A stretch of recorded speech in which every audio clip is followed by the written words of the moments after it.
Hey everybody, Paul Jenkins here. Hope you guys are staying safe in the terrible COVID environment and that you are all healthy.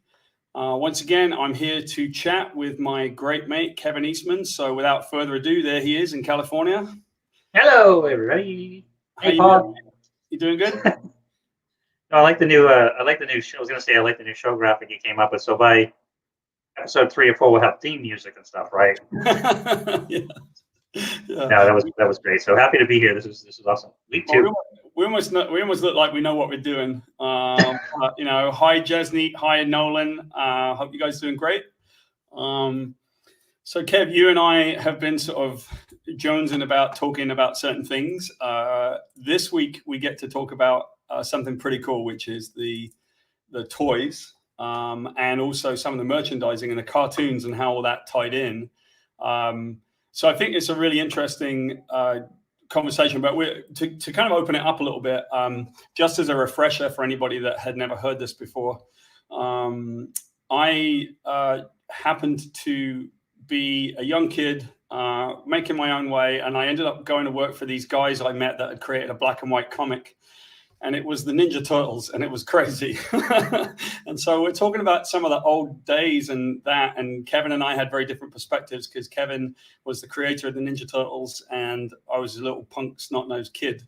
But Well, you're the same as me in that you're not padding your part appropriately. No, it's like you were on your way to be Bono in the Edge with Stephen Morgan. But no, it's funny. What I liked about when you first talked to me about this idea of doing these castles is that we were just chatting one night and we just realized that we've known each other for a very long time, and we've been through some pretty massively epic periods, not only in comic history, but even when you broke your leg and we were hired you and gave you a desk job to help out. We didn't realize how much we needed you because things just exploded around that time. It was like, Mirage as a company and you being right smack in the middle of that, all grew together. It was really figuring this stuff out from, no basic concept, but whatever, this seems right and this seems appropriate. So it's pretty fantastic. That's right. It was crazy. So just say hi, Stogie's out there, Claude's over there in Italy, Silvio, Sarah Boyd with Meta, our company. So we got all of our folks in, and people will start picking up. Make sure, everybody, as I hear the kids say, apparently you're supposed to mash the like button. So there you go. Mash the like button. All right. So, I always mash the like button. There you go. I mash the like button all the time. I've been in jail twice for it. So let's talk about that because this is the coolest part, and I've always been fascinated by the situation. We'll go to one thing that I think is really interesting, which is most people don't realize that there's kind of like a 3-person deal in the Ninja Turtles because it's you and Pete. But we must give appropriate credit to Mark Friedman from Surge Licensing because really what Mark did was make everybody able to learn about the Ninja Turtles because he's the one that made the deals, right? So can you explain the famous meeting that you and Pete had with Mark Friedman, the guy in the suit that showed up from New York? Yes, it's interesting because in the growth of the Turtles, we thankfully, and thank you to all the fans, the comic book became very successful fairly quickly, right? Launched in the middle of the black and white boom and bust, or the boom part before the bust. And so we did a number of tiny little licensing deals, maybe 85, late 85, early 86. And one of them was a role-playing game with a company called Palladium Books. Kevin Symbieta from Palladium Books. He was doing role-playing games based on Robotech and a few other things. So anyway, Mark Friedman was somehow associated with the Robotech license. And talking to Kevin one day, he said, "What's new? What's hot? What's interesting out there for concepts?" And Kevin told him, "You should check out this new game we're doing. It's selling like hotcakes. It's called the Teenage Mutant Ninja Turtles." Now, by the time Mark reached out to us, we had a couple calls from a couple other licensing agents, and we just got a bad vibe from them. And so we said, no, we're good. So when Mark called, and he just was very nice and pleasant, he said, "Hey, I'd like to come up and talk to you about the Ninja Turtles and where I think this could go as a toy thing. He just formed his own company called Surge Licensing, and so we had just gotten the office above Iron Horse. Oddly enough, and Pete and I that day that Mark was scheduled to arrive, we were painting the office. So we're in shorts, covered in paint, painting the walls. Oh, we lost. I think we lost Kevin's audio for a second. Oh. I think you whacked out. Okay, we're back. Oh yeah, no, I knocked. Maybe that was it freaked out the thing. So I opened the door, and there's this guy with this perfect hair and probably an $800 suit and this super slick briefcase, and he sort of goes to take a step in and freezes and like Eastman and Laird, and we're like, yeah, come on, and like we're all messed up. And so we went out and had a bite with him, and he he did the typical sort of Pete and I were very wary. One, two, we were very cocky in that we had a successful comic book, and I mean we had our own office at this point. We were like, whoa, living it big time.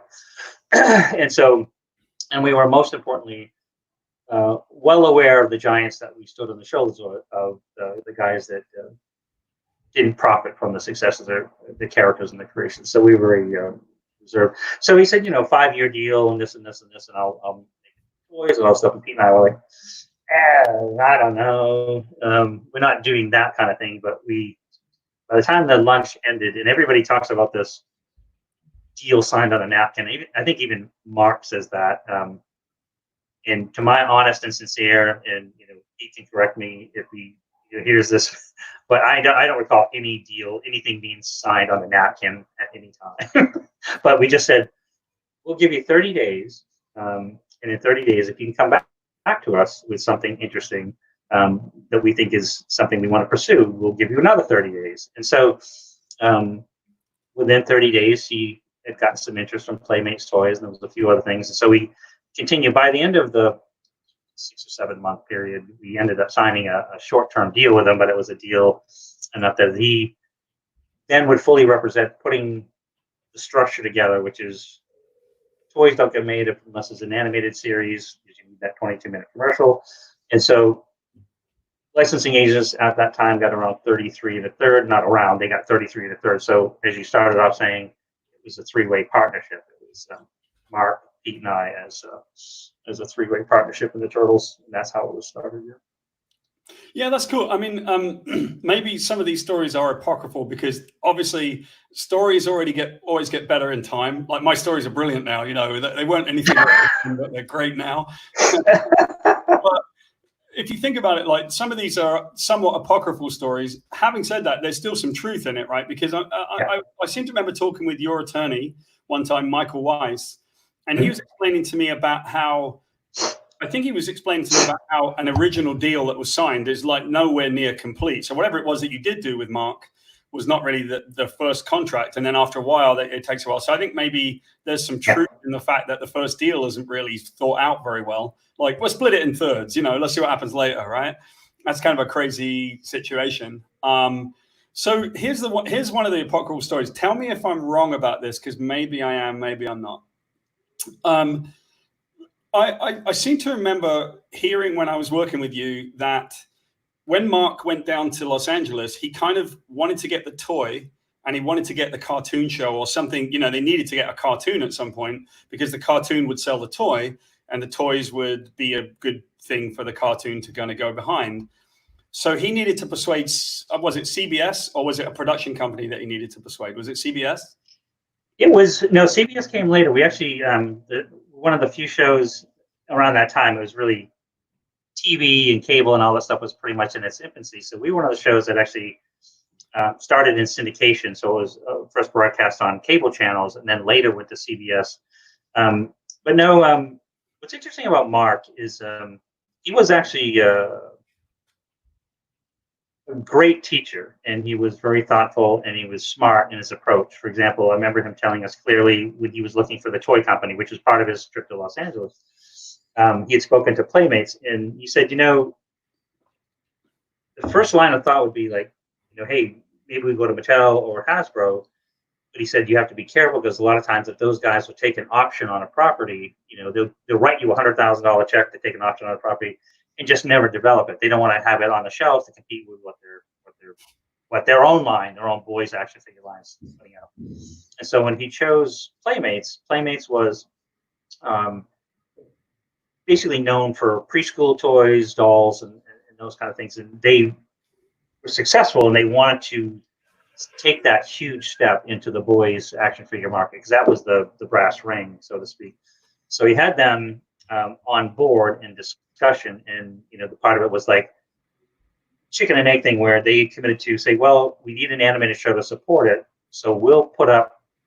Generally, I'm giving very broad strokes here because I talk way too much and go on forever. But they said we'll put up some advertising dollars, which will help it get on the air. But now we have to make an animated show, and so we found this guy named Jerry Sachs, who looked like Curly from the Three Stooges, and he was one of those guys that would find money for development and producing the animated films, and then find a broadcaster. So we actually. One of the early meetings we went out and it never materialized. It was talking to Marvel Animation at that time, and that never came to fruition. And so he had this very small company in the Valley called Murakami Wolf Swenson, and they had done movies like The Point and a few other interesting things, and they were wanting to compete with like Hanna-Barbera and that stuff. So they ended up taking on the show. We were able to sort of put the money together, get them on board, and then Playmates with the offer to sort of step up for the advertising for the show. We have to find a place for it. So we Mark actually cobbled together this whole deal with Jerry Sachs, and that's how it developed into those first 5 episodes. Because we didn't do it wasn't a full season. Again, it was running in syndication, so we just produced five episodes, and it was as they progressed and finished them and worked on them. It was designed to run Christmas break, 1987. So it ran that, after December 25th, it ran that week, every day for a week, to New Year's 1988. Yeah, and if I remember, was it like which came first? Was it the toy deal or the cartoon, or was it like they had to both happen together? They had to happen together. It was because Playmates, it wasn't worth Playmates developing or agreeing to sort of the most expensive part, obviously, of making toys is the tooling up back in those days. So you'd have to create, besides the designs and the concept, but then you'd have to create these, massive metal molds and the injection molds and all that stuff. And that was the thing. So even though we were developing, the toys and the animation at the same time, it wasn't until the cartoon show aired in 1987 before Playmates, then in January, the ratings were good enough and that they agreed selectively, the funding partners and everybody agreed to fund another 8 shows, which would give you a full 13-episode season. But then Playmates greenlit the manufacturing of actually making the molds for the toys, which first came out in June of 1988. June of 1988, and I came to work for you in November of 1988, which is crazy. So yeah, because I said earlier, you were thrown into the fire with the rest of us, bro. I was thrown into the fire, man. There were 3 people in the office, and I was suddenly thrown into, and I started off doing comics. I was supposed to do production on comics and sell them because no one could really do it because they were so busy. And I probably was only there 2 months before I was now just doing licensing because I was the other person in the office, which is really kind of funny to me. I just wanted to do a bit of housekeeping, by the way. So I want to say hi to Brett and to Scott, to Comic Quirks, and to I can't pronounce the name of the person who's with us from Greece. I'm going to go. It ends with Ross. Eros, I think. I'm not quite sure. You have to type it out for us in English if you can so that we can say hi. Comic Quirks and all the other folks that are out there. Hi, everyone, from Kevin and I. And hit the like button, apparently. Smash it. All right? Smack it one. All right, there you go. So it's a funny story. Just you get, speaking of the toys, because you'll relate to this, is in the area that back in the day when the toys first came out, it was KB toys were the big thing. Is it KB's on there sticker, right? Yeah. Yeah, I'm not sure. I was just looking. I think there's KB Toys up in the corner, right? Yeah. But KB was the predecessor of Toys R Us and that kind of thing. But so the closest one was in Springfield, and so we'd heard that the toys were in stores. Right. And so Pete and I, jumped in his car and drove down to Springfield into the KB. And as we're sort of walking, through KB, heading towards the action figure aisle, just as we arrived at the action figure aisle, this mom is sort of dragging this young boy, probably 6 or 7 years old, out of the action figure aisle, and she's basically proclaiming, "No, I'm not going to buy you one of those stupid Ninja Turtles." And Peter and I were like, "Oh, what have we done?" But they were there. In fact, they were in the stores. I had a similar experience. Just on an aside note, I remember when I wrote the Origin of Wolverine for Marvel, right? So I was sort of, I'm not really much one for walking into comic stores or seeing how my work is doing or saying what I do. But I thought, well, that's a pretty big job, So I was up in Canada and I was in Vancouver, and I went into the shop to find out, like, I wonder how it's going. And apparently it's sold out on the first day across the world. So you couldn't get the Origin of Wolverine anywhere. But as I walked in, there was a lady, and she was in there with her son, and I think she'd never been in a comic store, and she was saying, I heard that you had the Origin of Wolverine, and my son's really interested. And the comic store owner was like, "You don't want that piece of crap. Jenkins is a hack. This is the worst." And I kind of turned around and just walked out again.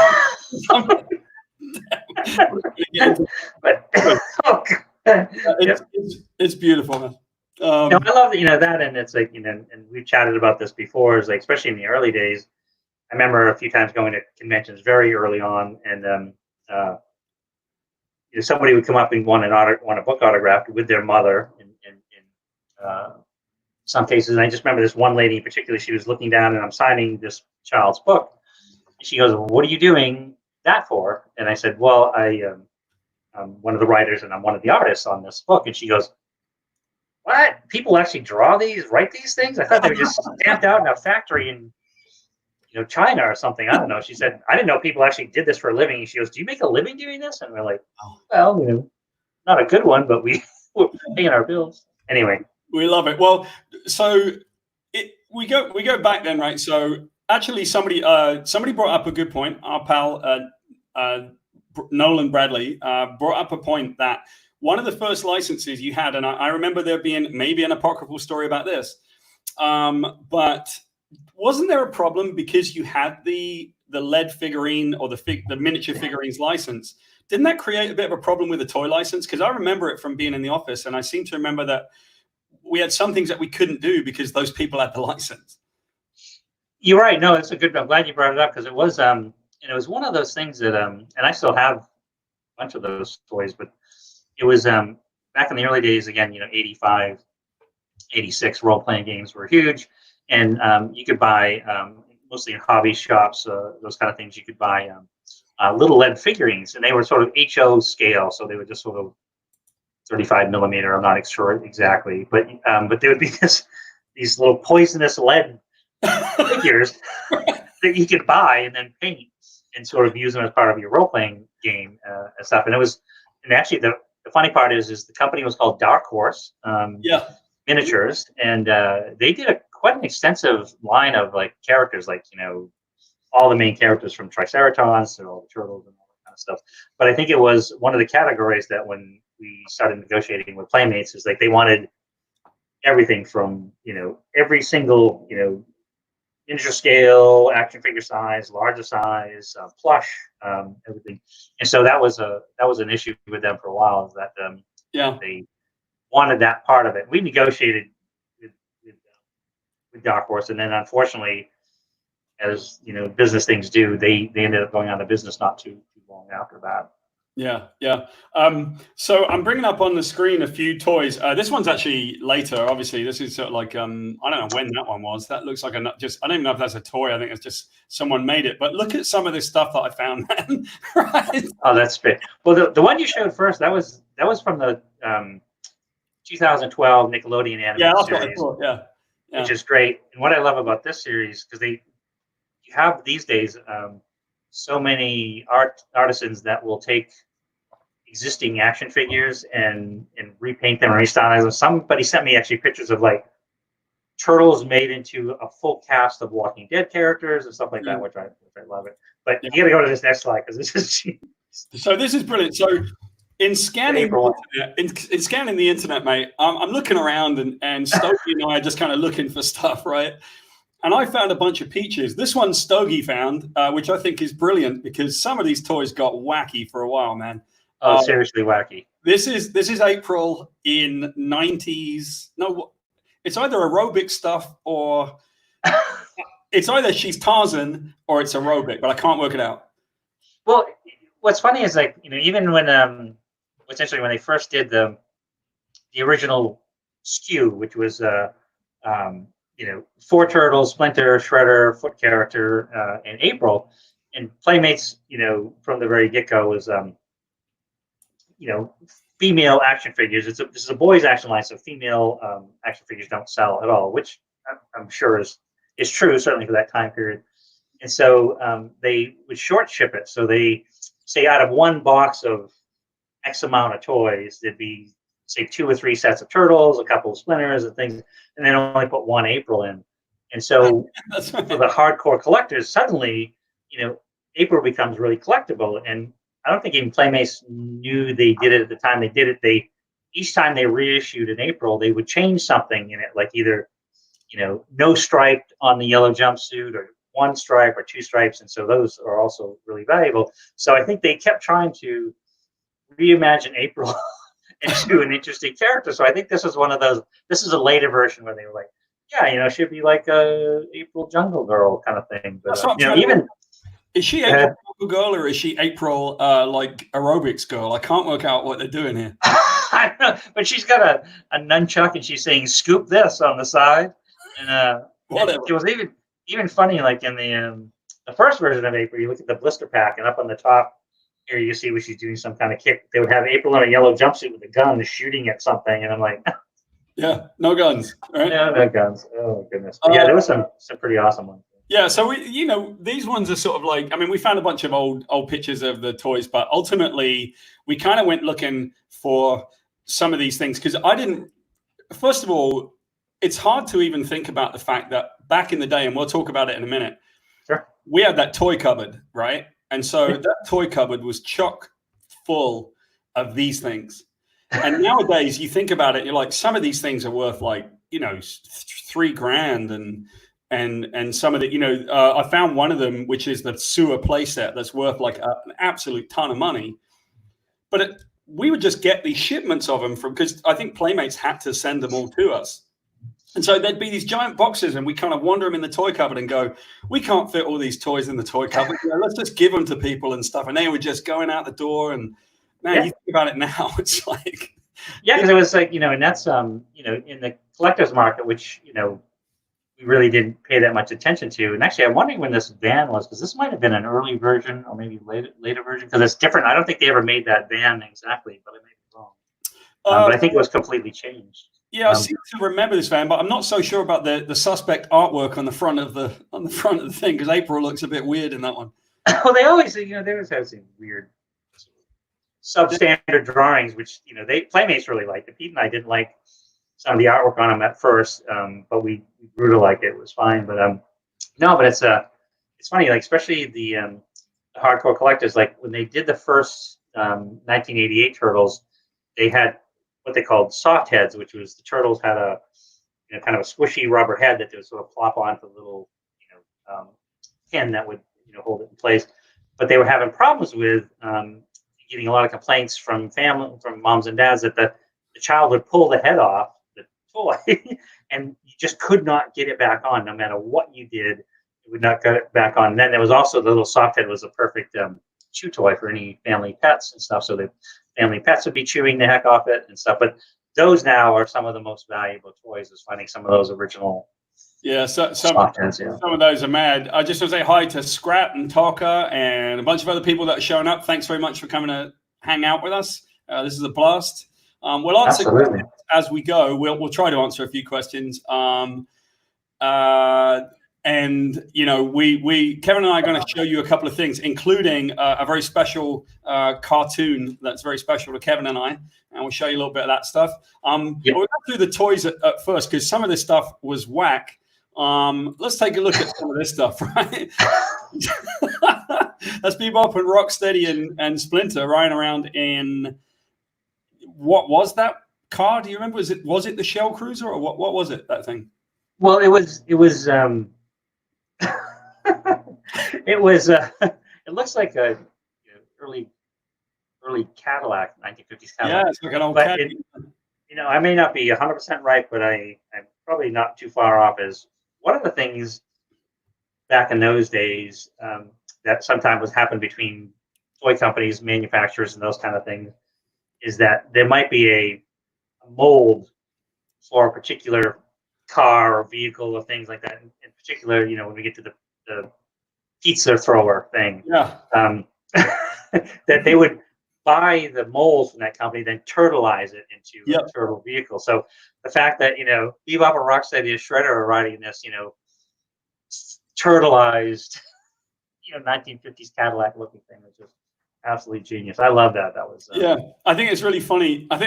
Because sorry kids, but some of your childhood was bullshit. They just made a mold and they just kind of pulled in the thing, and everybody's looking back going like, that was my favorite toy. It's like, yeah, there was a mold that they had spare, which is kind of like the truth of some of these things. It's the Foot Cruiser. That's what it was called. Yeah, that's pretty cool. The Foot Clan's Bad to the Bone Cruiser. Yeah, they're Bad to the Bone Cruiser. Look at the state of that thing.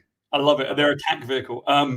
So, we had a bunch of these. And then, here's a few obscure ones. And you and I are going to play a funny game in a little while, which I think everyone who's watching can play as well. But after a while, some of the toys got whacked because, again, I remember it a certain way. And you can always correct me if I don't remember it correctly. But at a certain point, it was really about our artists. And we had a lot of artists who worked at Mirage Studios. And it would be a point of like, Playmates would like toy designs and ideas and stuff like that. So they would constantly be sending out ideas and just kind of throw stuff and see what hit. And, I can remember so many of those the toys that eventually came out kind of beginning life in Mirage Studios and kind of getting designed and then just chucking them down there. And every so often Playmates would go, great, we like that one and this one and that one. And then it would end up in the show. So it was almost like a factory of content being created. And some of them got a bit weird. Do you know what the hell this one was? Well, it's funny, actually, just to that point, which you just said exactly, was that, in the early years, maybe the one, of course, was the main shipment you saw, which included Bebop and Rocksteady and stuff. But then year two, they started adding a bunch of characters while they were developing, because we went sort of straight into production on season 2 of the cartoon show. I got to tell you a story about this one. Yeah, we'll bring it's funny. But they would so when they do the second season, so Playmates wanted to get more toys out, and they had to prepare for Toy Fair, which always is held in February, which previews the shows they're going to ship for that at Christmas. And so they put out things like characters like Hotspot and Scratch and Ace Duck, and there's a lot of other computer characters that never made it into the cartoon show. And later, you get into year 3, we adjusted because they found out that if the characters weren't in at least two episodes of the cartoon show, the toys generally didn't sell as well as the ones that were.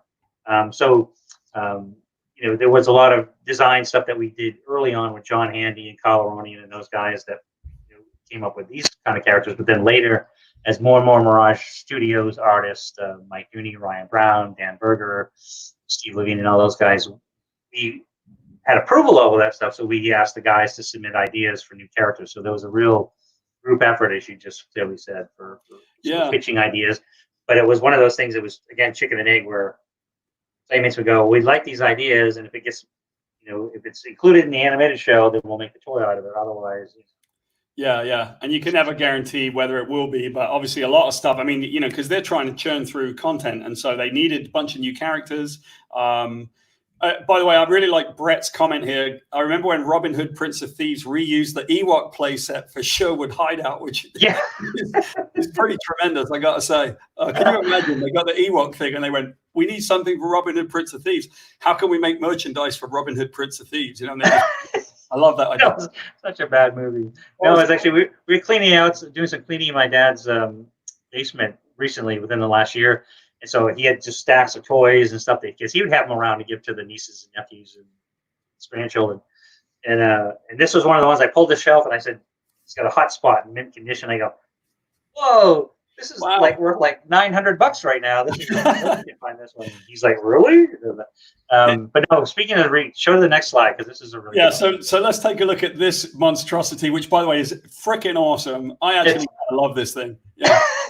What is so cool about this? This also was a reuse. This was developed for some, He-Man or something. I'm not sure exactly. Don't take my word for it. But it was developed for something else. I was texting, but they turtleized it. But there was a problem when they made the first edition of them and put them out. The springs that would shoot the pieces out were way too powerful. So like, Playmates started getting calls from people like, my son just wounded our cat with your pizza thrower thing because that thing is lethal-ish. They were shooting it and it was breaking furniture or breaking glass, but it was, I guess, apparently it was really powerful. So that's really cool, man. That's really cool. I remember, one of the things that because the toy cupboard was so full of toys, right? We had way too many toys in there. It got to a point where it was sort of like we would give a lot of the toys away to kids and send them out and stuff like that because it was almost like impossible. You guys would take a bunch. I wasn't the kind of person, personally, I wasn't really a guy that was a collector, so I didn't take anything. I had one plush toy, which I gave to my nephew, Billy, which you guys gave to me. And then sometimes, you guys would let us like give toys to kids locally or something, but I never kept any of it. And now I'm like, I should have kept some of it. I didn't really want any of it at the time, but I sure as hell do now. Anyway, so here's some of the madness again. This is the Rat King. Yep. Someone just mentioned, I believe that was Jim Lawson who helped work on that one. Yeah, that was when we started the second Turtles comic, the Tales of the Ninja Turtles. A number of characters that were developed there became toys, and including the cartoon show and the toy line, like Rat King, which was I'm pretty sure was created by Jim Lawson, and probably maybe with Pete's help, and then Ryan Brown did Leatherhead and a few other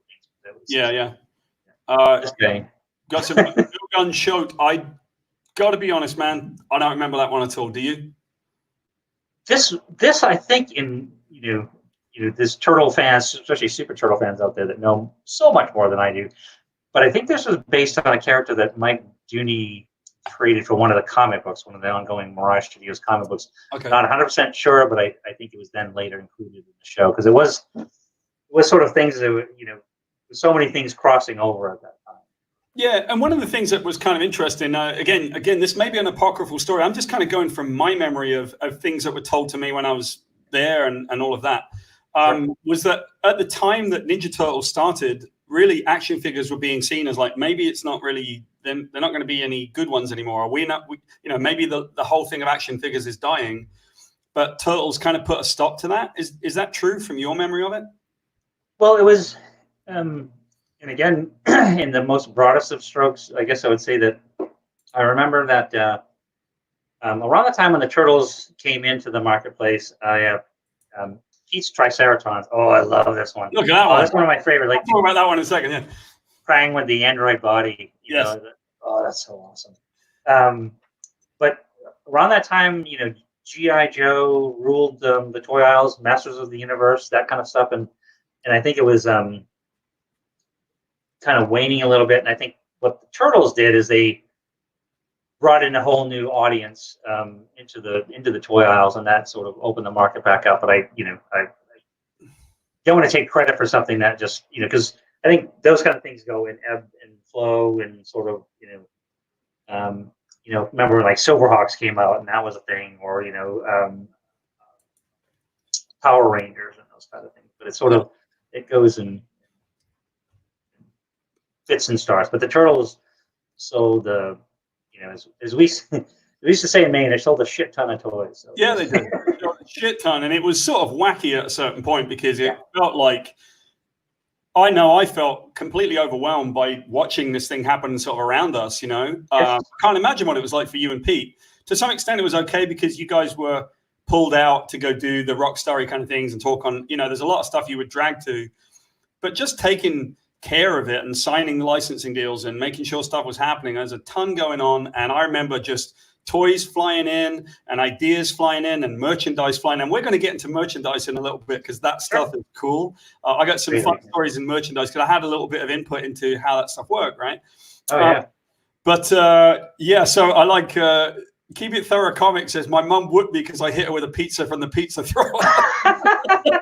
It's just so true. So, I mean, somebody told me, like, yeah, I shot one and it stuck in the wood, in the plaster in the living room, in the wall. I'm like, that sounds, really? I'm like, by the way, I mean, to me, if I'm a kid, I'm like, that's the exact toy that I want. I don't want the one that fires like 2 inches. Yeah, I want the one that fires across the room and scares the cat, Exactly. So we had all these toys. So this is one. This thing is great. This has everything in it, but it's got the Krang inside the android body. Bebop and Rocksteady, of course. Splinter. Who's the guy in the middle there, Kev? It's either General Trag or he's one of the rock soldiers, one of the rock warriors from Dimension X. One of Krang would open it up. So it's Trag or sorry, fans, I can't remember the name. There's 2 of them. They did 2 of them, but I like them. Yeah. Well, by the way, in a little while, we're going to play a game, which is fun. It's going to be kind of called Stump Kevin, because it's going to be a fun little game. We'll try to see if the actual creator of the Teenage Mutant Ninja Turtles can remember some of his own creations, which is fun. In the meantime, we found this one, which was actually a pretty cool one. We were looking online and we realized that there were some that were like really big collector's items. Here's Leo's Jolly Turtle tugboat, which apparently you can get somewhere. And this thing's worth a mint now. And I think some of this, not to interrupt, but I think this might have been something similar where it was other technology or another mold that was picked up and they would do what they would often say, turtleize it. And so like, this was one of my favorites, and it was stuff to play with in the bathtub, of course. But they would have like the turtle sewer taxi, or have like these inner tubes that the turtles you could pull out this inner tube with a turtle in it, and it would be turtleized with camo and a gun mount. By the way, good question here from Trock, who says, didn't that thing, the Technodrome, didn't it attach to the sewer playset? And yes. I would say probably any kid would say, sure, of course it did, because I pulled string out. But was it intentionally tied to the sewer playset? I can't remember. It was actually, because if you look at like in the lower, on my screen, the lower left hand, you see sort of that black sort of round space. You see there? Yeah. What they have is on the would it be the turtle sewer playset, or included in this one as well, was it'd be a couple of these green tubes of these tunnels, so you could literally connect the Technodrome with the turtle sewer playset, so you could put the turtles through there and do that. Yeah. Oh, dude. Man, I remember when the blimp came in. First of all, I got to say that, like, I don't know about kids now. I don't know. I hope that they get great toys. There's a lot of it's video games and stuff, and that's all good. But these were some good toys, man. I mean, I remember when the blimp came in, it was like an event, right? I remember this because the blimp came in and we went like, holy crap, that's the best one yet. Like, look at this thing. And everybody's like holding up the blimp like, I want one. Because those blimps were nuts, man. Yeah. They unfortunately, the first year they released them, they were having a disastrous time keeping them inflated. So the blimp would be about a blimp for about 15 minutes, and mom or dad would be forced to inflate it again. But it was just blow it up again. Yeah. That's right. It was just a toy. It was just a really big toy, and it was just like this big wide thing that you could blow up. It was cool. It was cool. I want one now. There's the blimp. Look at the state of it. It's bigger than the kid. No, I think it's one of those things that it's like when I first saw this. Even then, I drifted back immediately. Even back in those days, I was thinking of like, remember in old comic books they would have like, for $1.49 you could build your own Polaris submarine. It really works, and you order it, and it's just a bunch of cardboard boxes that you sort of stick together. And it makes this little submarine. But you're thinking like, hey man, I'm gonna get this submarine for $1.50, be cruising around the lake, Yeah, from the old comic books. So this was like one of those things. It's like, this is, if you get to fill that with helium and fly it around, it would be like, I wonder if anybody did fill it with helium and then just saw it soar off and they never saw it again. That would be. I'd love to hear that. Yeah. There's the party wagon, which I remember again. That was one that was sort of like that was their car, right? That was their vehicle, wasn't it? That was the first one, I think. That was you're exactly right. That was the first one. I love this vehicle because it was such a ludicrous concept, but it's always like but I love it because it was when a toy company would stage when they start staging the development of the different levels of the toy line, it's sort of like multiple action figures, a couple medium size, like the turtle tugboat or the sewer taxi, those kind of things, or they had a skateboard like a cross between one of those airboats meets a skateboard, and then they would get into some of the biggest playset items, more expensive ones. Well, the Christmas toys. Yeah, and I remember. I think this was the first vehicle, though. That's what I remember it as. It was like they didn't have one, and then there was this one. It was the first time there was a car because it's almost like the Spider-Man car, and here's the Ninja Turtle wagon, and you're like, crap, we got one. We got a car. It was really cool. Here's awesome. There it is. There's the foot stinks. I think is brilliant. Dude, it's funny, and just not to digress, but just to add to that, what's fantastic, and you've done lots of conventions. Courtney and I do with lots of shows and stuff, but it was always, to me, it was a huge thrill when fans would bring in, because you could take off, you could just bring in the top of the sewer van, so you didn't have to carry around this huge van. But they would bring in this totally beat up, dog-eared. It's been obviously played with and played hard with in this person is now 30 years old, and they bring it in. They still kept that van all those years, and I'm like, dude, this is the coolest thing ever. Yeah, absolutely. So it's cool, man. That was a great toy. We'll answer a couple of questions as we're going along. From Facebook, Joseph asked us, how did the weapons come into play? In terms of, I'm not quite sure if we can answer that to some extent, but it's probably, I do remember one thing which is worth making a joke about, which is we couldn't actually endorse weapons being sold because of all the lawsuits that were coming with it, right? You remember that? That I used to be really worried that people would, if they made a sai or a bow or a katana, that then kids would just go and stab and whack each other with it. So they were really reluctant to make those for kids. Yeah, no, you're exactly right. And I think those came into play later because it fell into that category of, if you go into a toy store and you want to buy a Viking helmet and an axe, or you're going to buy, a Thor figure, so there'd be, knights in armor, or, you get the Robin Hood bow and arrow. So there was a, role-playing aspect of all that stuff. So I think when they introduced them, it was, had to be careful for the exact reason you said. They didn't want lawsuits, of course, so it was made really lightweight and of course out of plastic. But I remember that, we'd go... we go into, we get, letters and, lots of letters from parents going, would you please tell Tommy that his sister's not a practice dummy for his martial arts skills, because he'd be like running around and kicking and punching and it's like, no. Well, I don't know if you remember this, or you wouldn't remember it, but obviously I do, because I had my own kind of thing to do in the offices in those days. And I remember actually that for a while I was in charge of writing little notes to people on your behalf to say, dear Tommy, don't smash your sister over the head with a You had to, because because we had the Turtles fan club, which when you see one of those complete sets with a little turtle ID and the bandana and stuff. But yeah, I think there was a lot of, because when you get into merchandising, we tell like all the other stuff, because there were so many other things that were converging at that same time that I think all came across your desk were things like the Random House coloring books and puzzles and storybooks. Absolutely, yeah. Tons of stuff. Do you want to say hi to Juan? And we've got Sanctuary of Geeks here and a bunch of other people that we haven't said hi to. So apparently we are now contractually obligated to tell you to mash your like button. That's our current thing. Mash it. So how did you feel about the cartoon show in contrast to the comics? Now, this is we can't give the longest answer, I think, because it would go on for a long time, because I know how you feel. But in general, let me rephrase this question a bit to say the comics and the cartoons were very different. Obviously, the comics began life as a very different thing.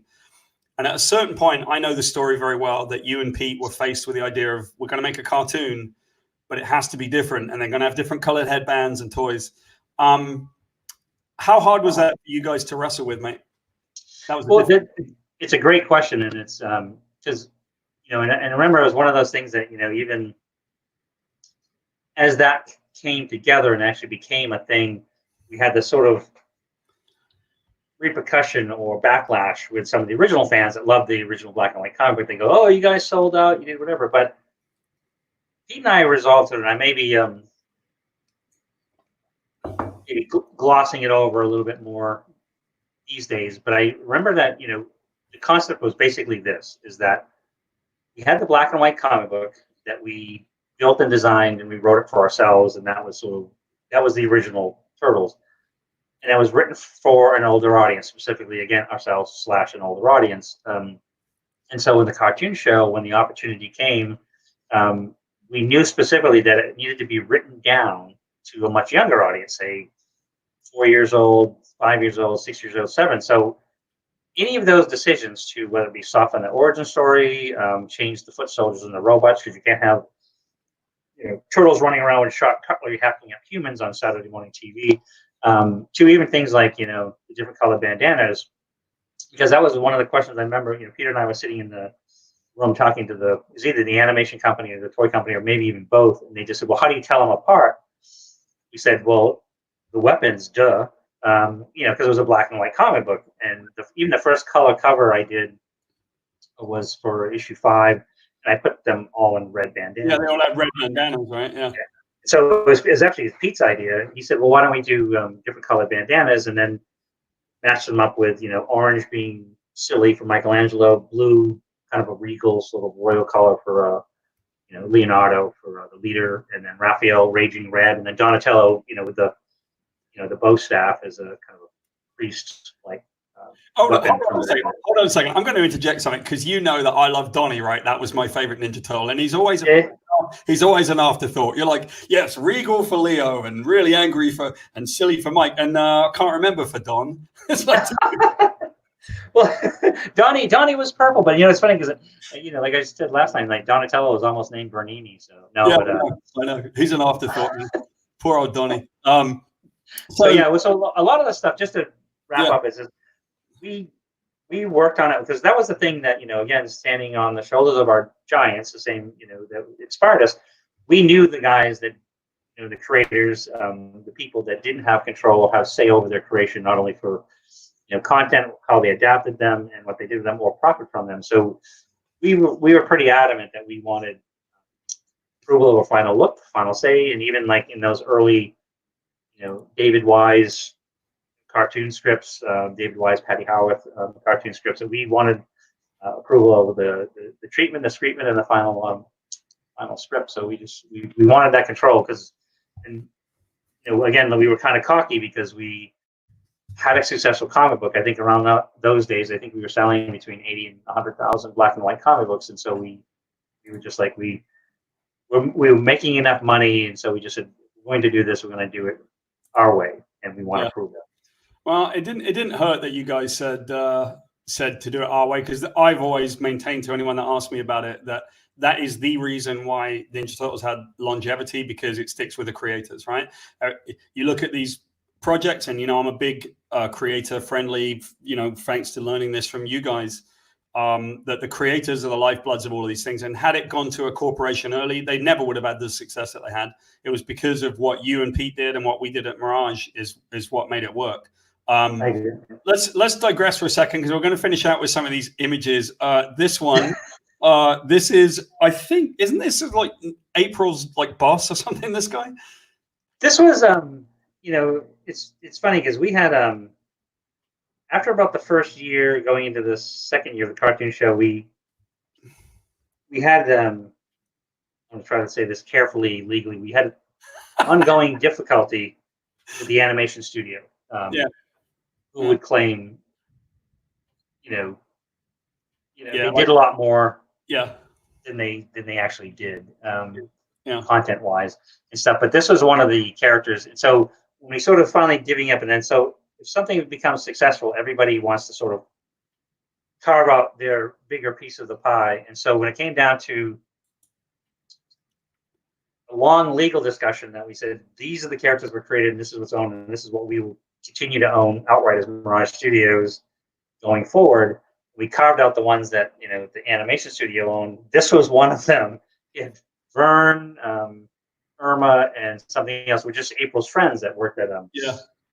Channel Yeah. 6. I think it was Channel 6 News. So yeah, so we were obligated to make this toy.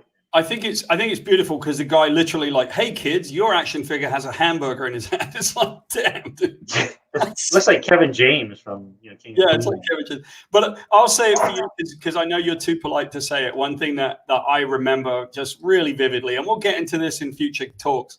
Yeah. I remember how many people created the Ninja Turtles apart from you. There were lots of them. They would come and show up every week, wouldn't they? They go, I created the Ninja Turtles, and now I'm suing you. And then we'd like mess with that stuff. It's a lot of people, did that stuff, right? Yeah, no, it was I think looking back, and I remember discussing this back in the day. I think that there'd be somewhere in the neighborhood of between 5 and 8 ongoing lawsuits at any given time, and because it cost usually very little to file a lawsuit. Yep. And so you could make some outrageous claim. Yep. We got ones where there was one guy that said that he was on a bus in New York City with Peter Laird and Renee Friedman, which is Mark Friedman's wife. Yeah. And he told Peter and Renee about the Turtles, and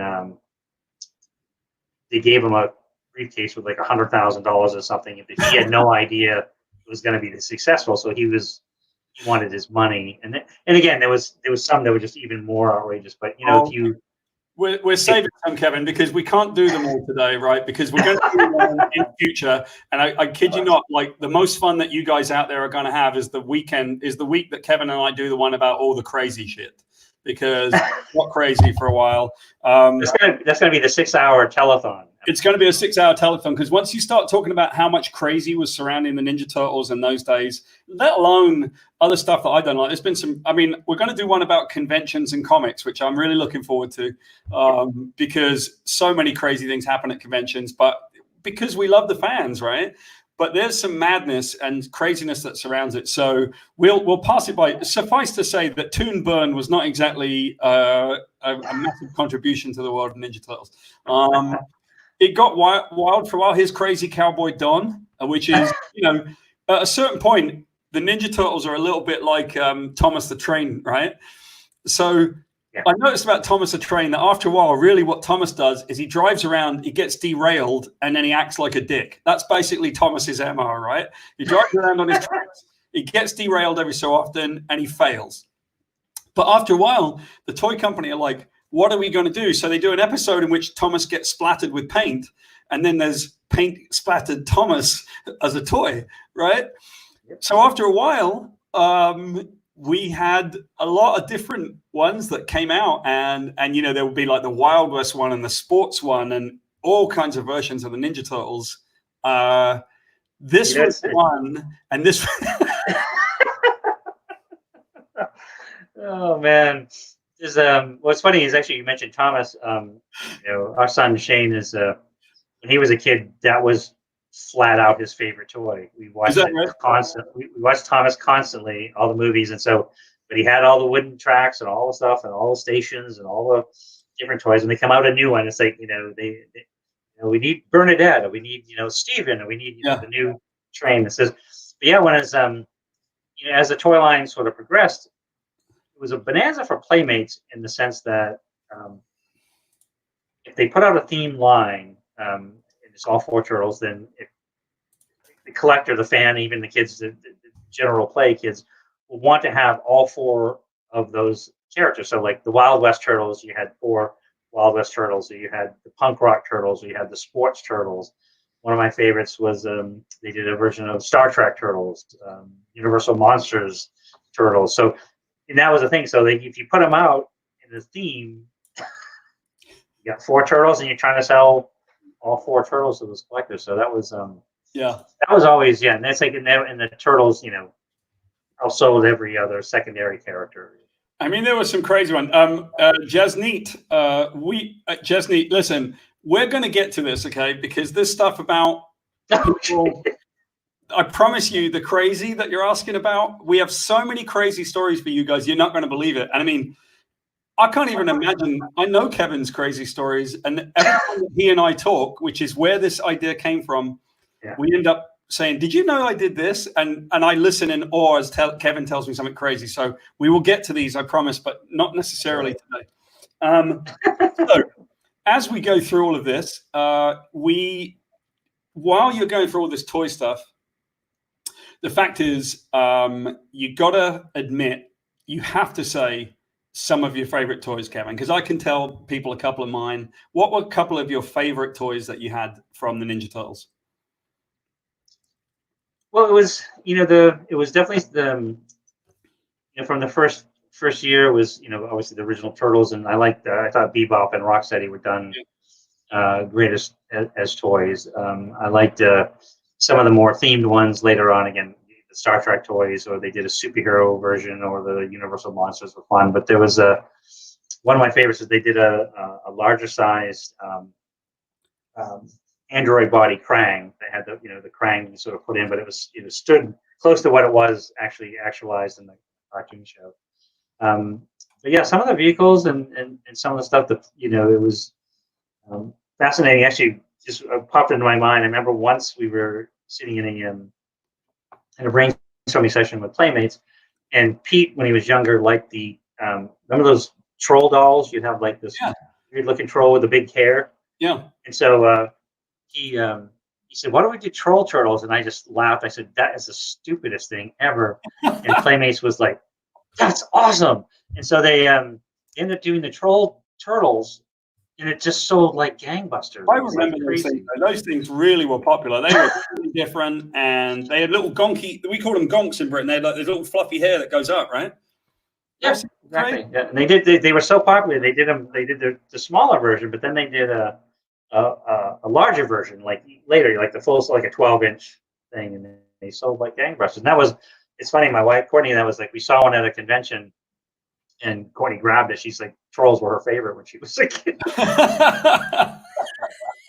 There you go. What do I know? And that, actually, even years later, I was like, I remember when they did remember they because you have kids as well, and they would have programs your kids could watch of like construction sites or farming machinery or something, and the kids are fascinated by that. Or Shane, when he was younger, he loved garbage trucks. He thought that was the coolest thing ever. But they came out with a line of machinery and turtles. It was sort of like a box set, so you'd have like a little bit of machinery and a theme turtle with it. But they did this one called Farmer Mike, and it was Michelangelo with overalls and a hat and a tractor, and I'm like, oh, dude, this is gonna bomb! Like, this business, and it was one of the best-selling toys that year that everybody had to have their Farmer Mike. I mean, that's the crazy thing. You think it's going to be like nuts, right? You think it's not going to be anything, and then you turn around, and all of a sudden, right, it's like the biggest thing ever. And you can't even imagine some of these things when you think they're crap. So I'll bring one up. Let's take a look over here. If I can find it, at the Star Trek ones, which were genius, right? Let me show you the let me show you the Star Trek ones. If I can find them, here we go. There you go. These are the Star Trek toys, which are the greatest crossover. I guess two of them are Spock, although I'm not quite sure. I guess one of them must be Spock because of the ears. One of them is Dr. McCoy. One of them is Kirk because he's the leader. And Raph is Scotty. So look at that thing. Look at it. This sits on my turtle shelf right behind me. I love this. I got my Captain Kirk Leo, and my sits near my authentic phaser. It's in my. We do some broadcasts from the Turtle Lounge back here sometimes, but this was like, dude, I was a biggest Star Trek fan in the world. So I'm actually working on a Star Trek project right now, and I like Star Trek. Oh, really? Yeah, I'm doing this thing. We'll show it at one point because we're actually doing a comedy on it as well. So, but no, you're right. Those things are freaking ridiculous, and they're brilliant. Now, talking of freaking ridiculous, let's talk a little bit about this merchandising stuff because I have some of the best stories about this merchandise. So I can't even imagine how your stories will go because even my experience with this. There were some really cool things that came out, but let's take a look at some of the crazy merchandise that we had in the day. So here's bubblegum. We're starting very benign, right? This is bubblegum, but I love how 80s/90s the artwork goes. So it would go, we're Mondo to the max, right? Because, that'll sell bubblegum, right? If I'm not mistaken, Donatello looks like he's wearing pink at that point. No one gave a shit with the artwork. No, that's definitely, I think it's a Ryan Brown, Steve Levine drawing or something like that. And it's funny because I always remember that the bubblegum in those things, I think they made one giant batch of bubblegum in the 50s and never made it again. They just keep. It was disgusting. Break your tooth hard and discuss. It was not Bazooka Joe. Let's put it that way. All right. Yeah. So this is cool. I actually didn't really know what this was, but apparently this goes back to like the film and the first film, right? This is like one that was tied into. It's possible, but honestly, at first glance, it looks like NECA did a line of turtle figures based on the film, but there might, because I know they did toys to coincide with each of the films, at least the later ones, the second and the third one. But no, that's just because that's beautiful detail. I think that might be a later one, but yeah, but it was really gorgeous. I found these things. Those were cool. Okay, so this one cracks me.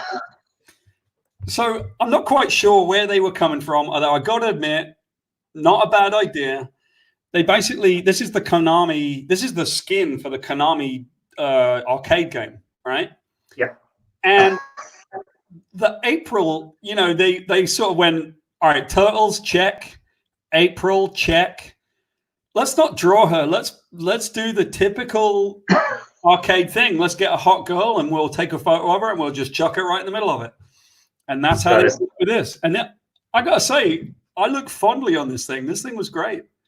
Yeah, yeah. There was I like they did that in the pinball game. Even they had a more cleavage heavy April, but it was. I'm gonna get to that in a second because that was. Oh, you remember that one? But no, I remember that when the first arcade game came out and the Konami, the NES games and those kind of things. It was so hard. It's like, and I'm not that skilled at that kind of stuff anyway, especially in its infancy. The PlayStation games and stuff, but I played that thing and just never got through, water level and other things. But they would always, back in those days, each time you sort of played, if you got killed, you had to literally go all the way back to the beginning and then start on this whole thing. Yeah, absolutely. Jazzneat says there was even a TMNT razor blade for kids. What? That's an apocryphal story. Surely not. We have to. It was retarded. It was actually they did it was these toiletry kits that they sold. And it was like came in a little bag that had like a toothbrush and stuff like that. And then if you wanted to pretend shaving like your dad, it was like it's almost as scary as those candy cigarettes back in the day. It was so stupid. That's impressive. I love it. So yes, moving along. Here's the thing. I told this story last week, but I want to tell it again because it's definitely worth it. Yeah. So what happened was this is the artwork for the pinball machine. And we kept at Mirage Studios, we would get a ton of stuff that would come into us. They would send in this artwork and we'd have to approve it. And so you guys were running the offices. And frankly, a lot of times you'd be handed a stack of stuff to approve. You just didn't have time to do it. It'd be like sign a bunch of them quickly. Here, sign this, right? And then you sign it and run off. But I remember at one point with this one, we got the artwork in and our licensing guy, apparently either you or Pete or someone said, it doesn't look like April on the original artwork because it just doesn't look, frankly, her cleavage looked really flat on the original and it sort of like just didn't stay on model for what April looked like. And they said, can you make that as a note? So they handed it to me and I was supposed to send it. And I went, oh yeah, here's the reminder. And I had this list and I drew a big W on April's chest right here where my little cursor is. I drew a big W right there to say, hey, reminder, she's supposed to have a bigger chest. And they literally my boobs as big as I drew it, and it came back in, and I was like, "Oh shit!" And then, that's very funny. yeah, they were like, "This is it." So that's the legend of the Ninja, which, by the way, was a great pinball machine. It was a good one. It was, and actually, I remember it was great. And actually, both my mom and dad still have the original ones that were sent. But it was and played them for years. But I remember Playmates was over the moon over this pinball game because part of the components of the pinball game, it actually had turtle action figures. I think maybe 4 or 6 of them, different turtle characters, sort of bolted into certain landmarks, like a bumper cushion or something like that. So Playmates prepped and sold all the toys to make the pinball game. So there was just, they didn't have to do the packaging, didn't have to do anything. They said it was like it was just printing money at that point. They would just make all these toys and be part of the game. But that was a great pinball game. Yeah, that was a really cool pinball game. I loved it. Here's the only thing I'll say about this. I get it, right? It's just one of the merchandising things. Apparently, the turtles will keep you safe at night. But what we should say is that piece of artwork that is on it right here, this thing, I would have to think that must be the one that was used the most from Mirage Studios, right? That was on everything, that piece of artwork. It was, and for sure. One, as it evolved early on, is that when we started doing some of the original licensing and some of the, and some of the stuff you saw, I'm sure at that time was, like the Random House was doing the puzzles and the adventure books and the coloring books and that stuff. And a lot of that, Random House was a quality company and some of the stuff was really great. But then we'd do these smaller sub licenses, and they would hire some somebody's nephew that works at the place. Well, he could draw, and so the artwork was really terrible. So then we started employing, as the licensing business really exploded, a lot of the guys in the Mirage Studios, Ryan Brown, Dan Berger, Steve Levine, Jim and Mike, and all those guys, to actually do the artwork for specific, so they could actually go to a style guide and purchase a piece of finished art like this one, that then they could just slap it on and use it, or they could have something that was drawn specifically to fit their item. So it was, so this one, right? It was a great piece. It might be just Ryan Brown, but it might be a combination of Steve Levine and Ryan Brown. That was used a lot. Yeah, I thought this was Steve Levine. This one, I remember it as being Steve Levine's one. Let me tell you a story about that. The story about like substandard artwork. So we used to have to battle this all the time because people would try to get it past us anyway. They would say, but in the end, Kevin and Pete and Mirage Studios had the right to say no, right? Yeah. And I remember there was this guy. His first name was Earl. I know his last name. And they did the license for the swimming pools, and they manufactured it in China, and it was white. So it was white with green turtles on it. And these turtles look, I don't know what they were thinking, but there was no way, right?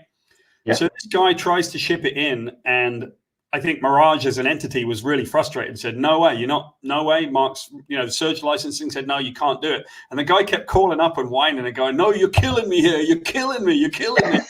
We're not letting you do it, man. We're not letting you do it. And Jim Prindle, the licensing guy there, that guy went missing. The guy, Earl, basically went missing. We found out he had a heart attack. Right? And Jim Prindle retired his number on the bulletin board because he had a heart attack. That guy, but it was his fault, man. He shouldn't have shipped that stuff. It was crap. No, it's funny. It was around this time there was definitely a lot of anything that becomes popular, whether, I don't care what a Disney character or Simpsons or anything, but there was always pirating, people that would pirate stuff and try to ship it in as legal stuff. And we had a pretty strong enforcement trademark and copyright, because we'd have to, when you have a character, especially in those days, intellectual property that you were licensing into any territory in the world, Europe, Asia, North America, South America, that you would have to go in and file trademarks for all these categories. You had, paper goods and toys and clothing and, clothing apparel and all this stuff. And so it was sort of protection that, so when you then granted a license for somebody to produce, say, T-shirts in Brazil, you had the control of the trademark within the government so you can enforce it. And so It was, they caught stuff coming into the States, but my favorite story just related to trademark enforcement was we had this guy in Connecticut. His name was Bill Crusher. He was our trademark guy. And he was great, but he was like an older guy. He looked like he's probably 60 plus years old. And so he had the Turtle account because he's the first guy we reached out to. So he was like, handling all things all over the world. It was a big deal for their company. But so every once in a while that, he would go on these trademark enforcement trips to Hong Kong. Yeah. So he would get in with a toy SWAT team. And so they would get him, and then they'd stage this raid, and they go in and then, kick in the door and, put these guys in handcuffs and take all these counterfeit toys, and then have Bill standing with all these Chinese SWAT guys that they just raided a toy company.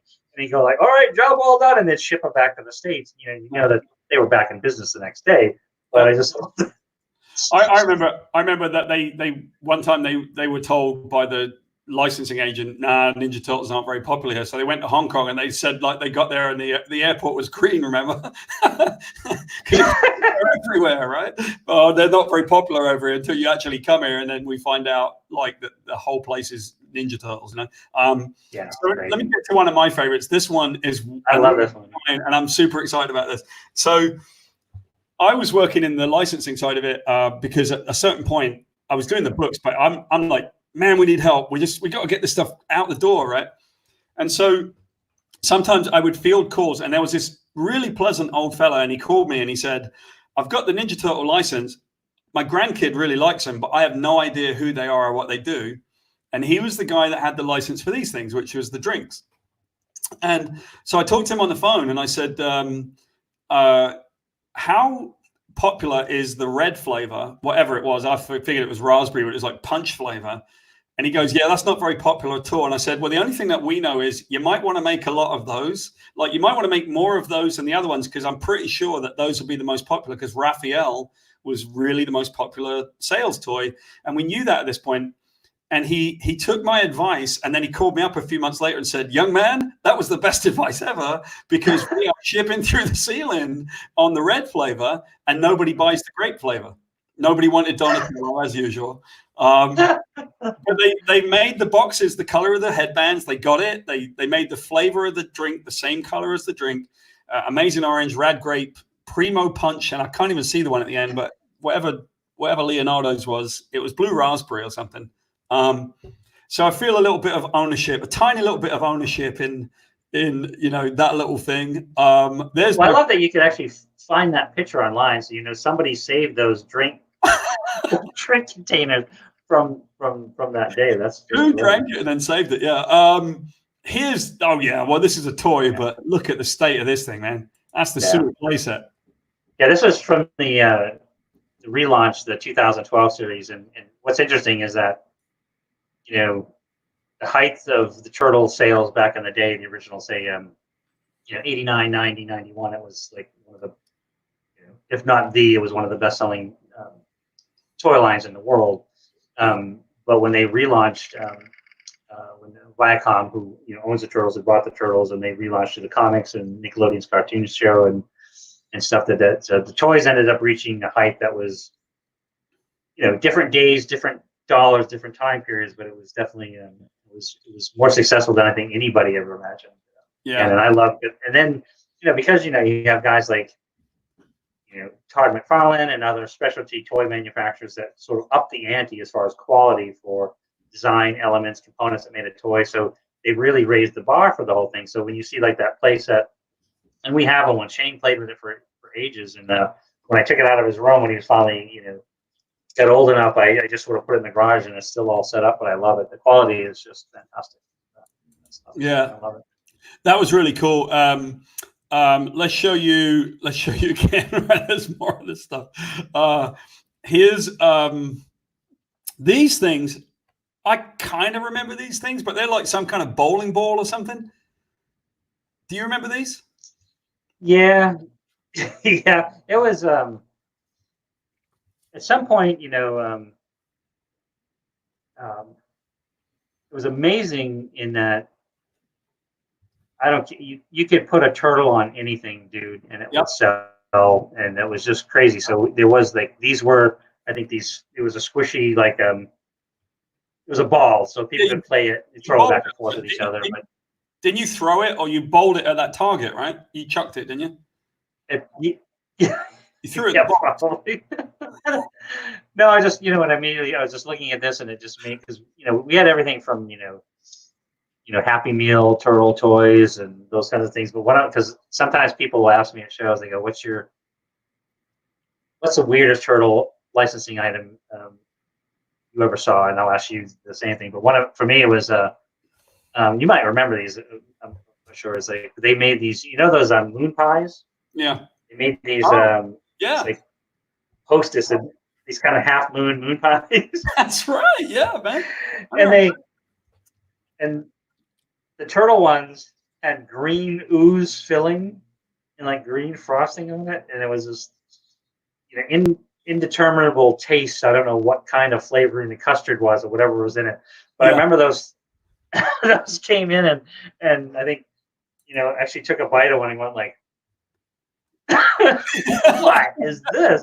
This is gross." And then I mentioned that at one of them at a convention or a couple conventions, and I said, "Do you remember those moon pies?" And like half the audience, raised their hands. I love those. Those are great. And I was like, I'm sure our parents wanted to just murder us at those times.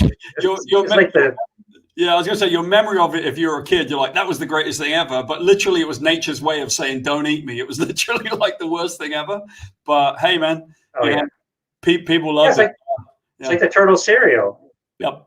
Turtle cereal was I always loved like in Calvin and Hobbes, they did this thing like Calvin used to like the cereal called chocolate frosted sugar bombs. Yes.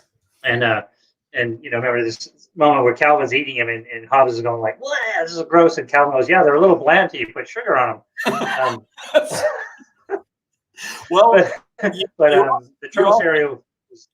Yeah, it was rough. The moon pies I remember very much. They were inedible, man. Those things were awful. Yeah. You asked me about my favorite, and it was the turtle cereal was this yours? Yeah, this is my favorite. I just thought that at one point, sort of sitting in the office and realizing that we had an electronic talking toothbrush made, and you're sort of sitting there going like, "What have we done?" Right? Because it was crazy. But I can't remember. I think it just said like "cowabunga" as you brush your teeth, or what did it say?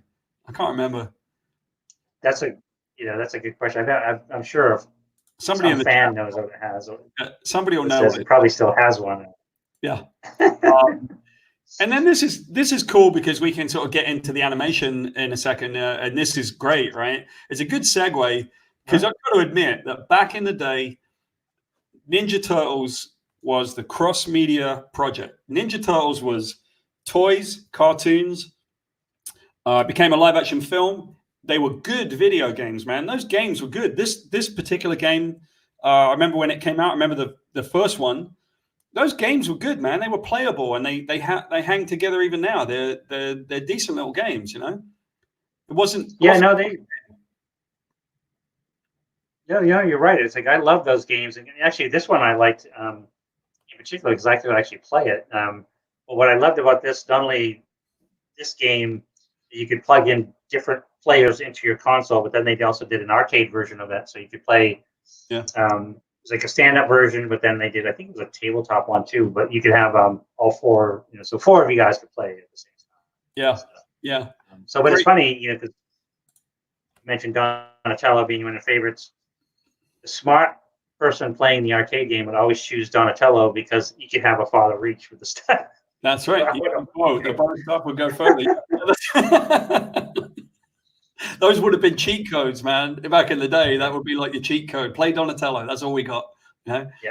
It was a really fun time, and it was, just being flooded with merchandise, man, and just I can't imagine what it was like for you guys. Just trying to work out what have we done. It was, and it's what was got even crazier was because it was, and I mentioned this. Well, I'm sure we'll talk about it again and again.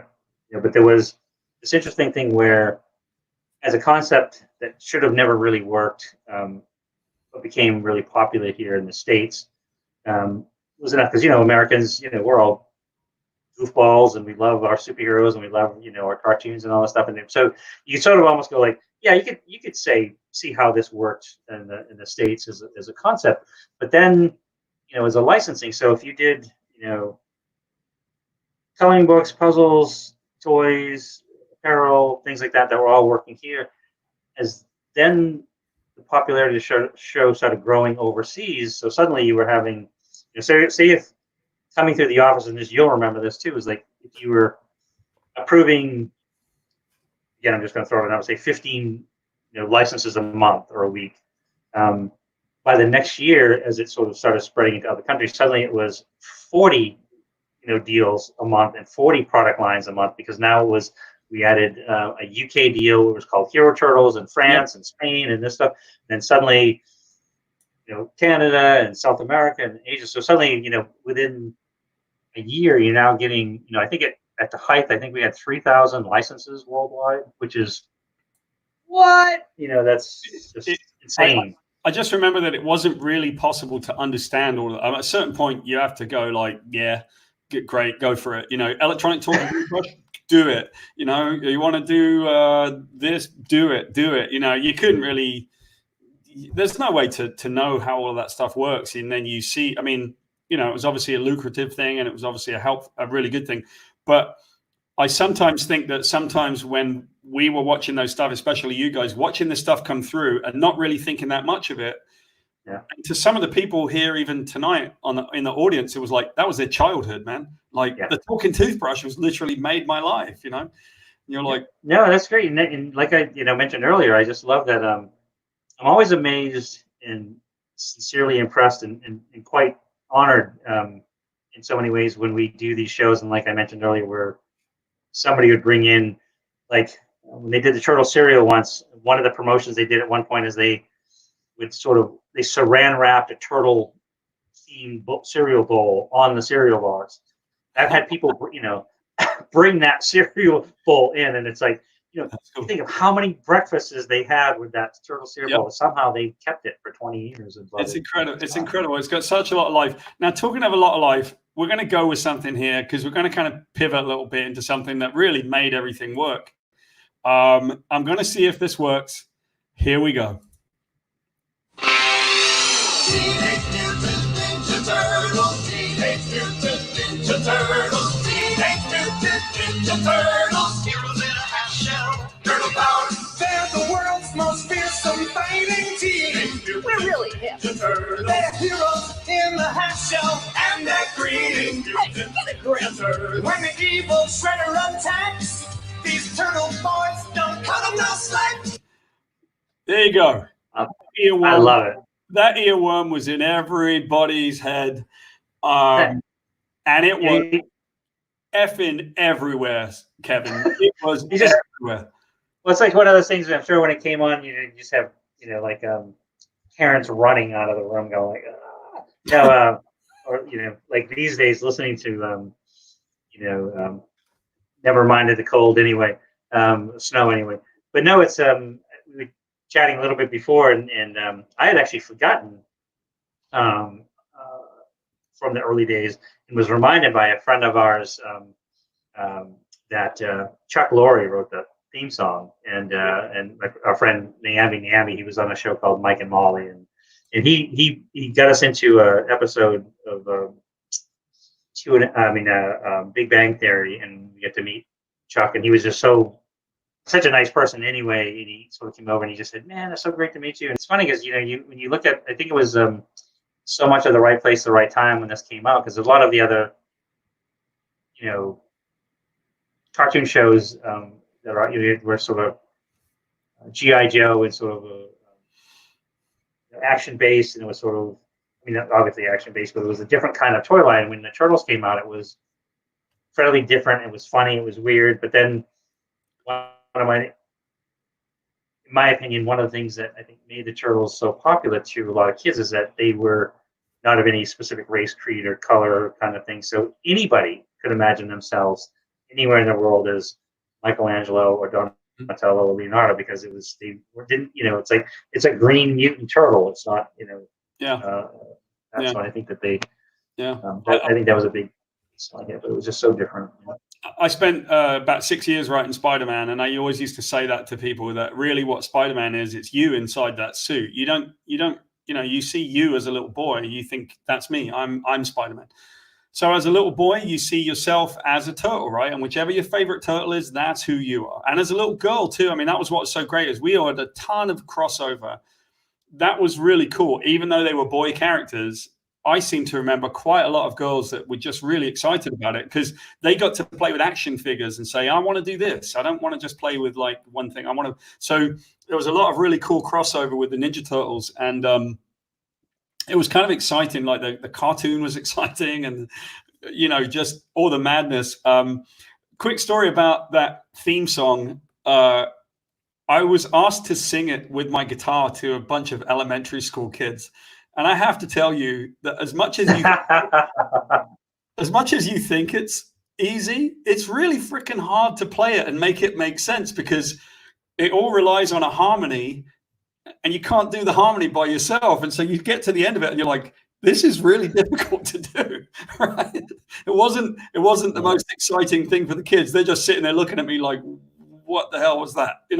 But it was like this. Our Sarah says, I always wanted to be April. So that's really cool. I love that,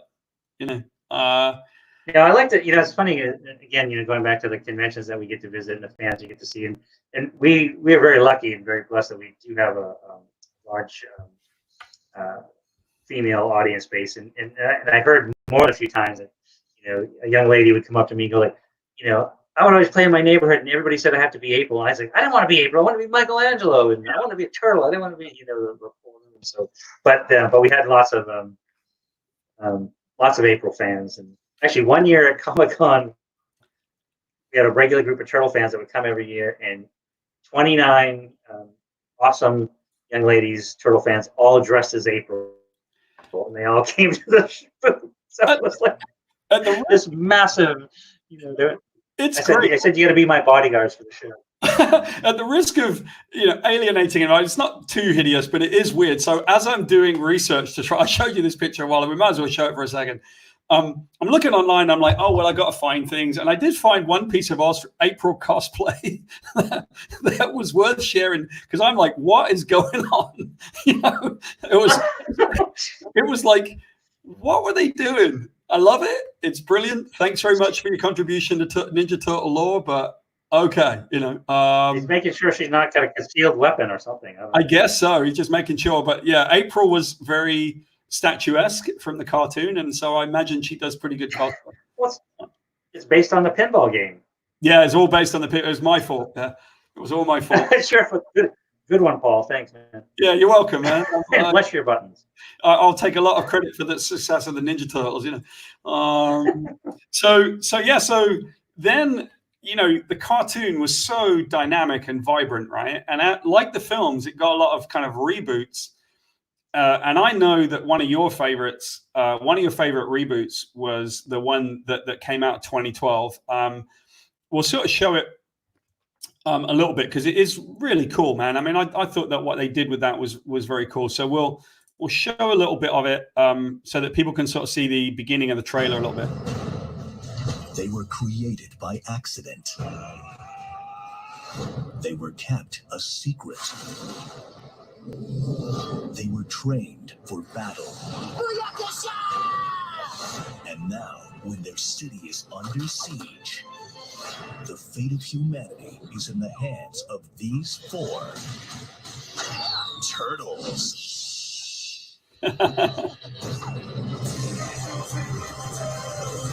When evil threatens our universe, these 4 brothers are destined to save the world. Okay, who's next? Isn't that great? It's just great, man. And what I like about that was well, what I like about that one, that particular version of it, is that one had the humor in it, and it was kids. They were like brothers, and all the things that I think make the Ninja Turtles work, Yeah, no, not to carry on too much, because I adored that series. Ran from 2012 to 2017, but it was the executive director on that series was a guy named Cyril Neely, and I had actually known Cyril before, and he was introduced to me by our mutual friend Bob Burden, who Flaming Carrot and Mystery Men and all those things. And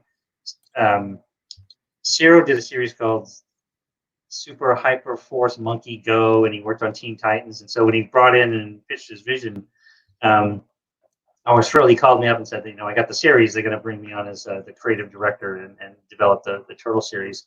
And what I later learned as I could spend more time with Cyril was that he grew up in Philadelphia. His dad owned a pizza place, and so when he was a kid, he was literally eating pizza after school. He'd go to the pizza place and work and do his homework and eat pizza and draw turtles all day long. So he couldn't have found a more perfect guy. And his approach to the series, which I love so much, is that with all the history behind, he got to go to different turtle universes and pick some of his favorite bits and then reinvent them or represent them in a new platform, a new foundation to tell stories from. Like, it's his idea, for example, to, make April roughly the same age as the turtles. The reset button was episode 1, the turtles come out from the sewers for the first time, and they meet April, and she's got a number 5 on her shirt, and that's representative of her being the 5th turtle and brought into the series. But they actually brought in martial artists to help stage some of the storyboard fight sequences. The fight sequences are great. The visuals are great because it was the first computer generated series, so the depth of perspective and what they could do and the movements they could do were really phonetic, and that really, they not only added so many awesome moments, not only to the action stuff, but the humor stuff was very important to the show. And Greg Sipes, who voiced Michelangelo, who's the best Mikey, it's one of my favorite Mikeys. Let's put it that way. But he did such a good job of bringing that character to life. And trust me, I've spent a bunch of time with Greg Sipes, and he didn't have to do a lot of acting to do that. He's like a living Michelangelo. He's literally Michelangelo and/or Beast Boy. He's both of them. Right? Yeah, that's right. There's Beast Boy too, which is he's Beast Boy, and that's who he is. Yeah, I know him a little bit. Obviously, I know a lot of voice actors, as you know. Sure. And so we'll get to. I'm sort of trying to make a choice. I think we'll do this just to kind of show it. This is great. Let's put this up because this is really good point from Jesney. I like the voice actor who did the voice of the legendary Ice Cream Kitty. Kevin, do you know who that is? It was Brad Pitt. Everybody knows Brad Pitt. Brad Pitt did the voice of Ice Cream Kitty. What's funny is, do you remember when George Clooney did the voice of the dog on South Park? Yeah. Basically, Trey Parker and Maston got him to go, woof, woof, woof. So they just kept using it. George Clooney, the voice of the dog. And so I always thought that was funny. And so one year at Comic-Con, Cyril Neely was showing, bits and clips of different episodes they were working on, and they said other characters that they were developing, and they had this one picture of this cat called Ice Cream Kitty, and it was based on one of his favorite Mirage stories, which was the Michelangelo Christmas special that Pete and I did, where Mikey finds a stray cat, which then becomes part of the family. He named it Clunk. They went to a toy store and all that stuff. So he's going to do Ice Cream Kitty. And so, I went up after the panel, and I said, dude, I want to be Ice Cream Kitty. And they're like, because they had asked me to do a voice in the series. And they go, no, we'll come up with some, bad guy or super, another character. And I said, no, I want to be Ice Cream Kitty. That is the coolest thing. And they kept thinking I was joking. And so I called them up like a week later and said, dude, do not cast anybody for Ice Cream Kitty but me. I want to wear a T-shirt that says, I am Ice Cream Kitty, and then make Courtney wear a shirt that says, I'm with Ice Cream Kitty or something. I'm with Ice Cream Kitty. I like it. And so, yeah, they let me do that. And I loved it. It was so much fun. I went into the studio and meowed for like 40 minutes, and then they just...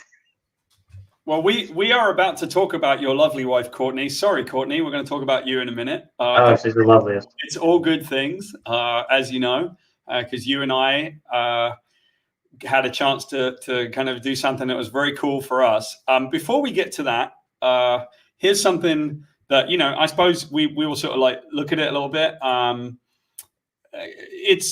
It's been a bit of a challenge because I don't think it's been too popular. as you know. But here's the sort of 2018 version. We'll show a little bit.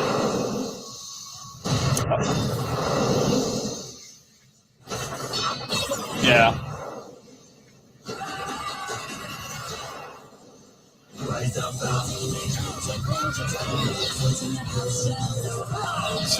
So the thing about that one, to me, was that it sort of did what, and I don't want to speak badly of anybody, because obviously it takes a lot of time to make these things.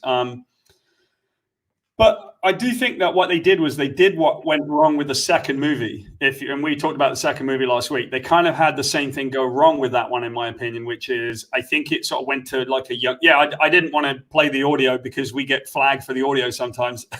Sure. Jose is saying we can't hear anything. I'm like, yeah, I did. That one we'll pass over. It's nicely put together. It's not like it's not a great show. You can see the intro looks really good, but the problem is that it kind of plays a little bit young. And I know your opinion a little bit is that's not the only audience for the Ninja Turtles. You know, there's audiences across, and so playing it too young kind of creates a little bit of a problem. Plus, it's being compared to the 2012 show, and the 2012 show was amazing. You know. Yeah, it was because it was very challenging in that in the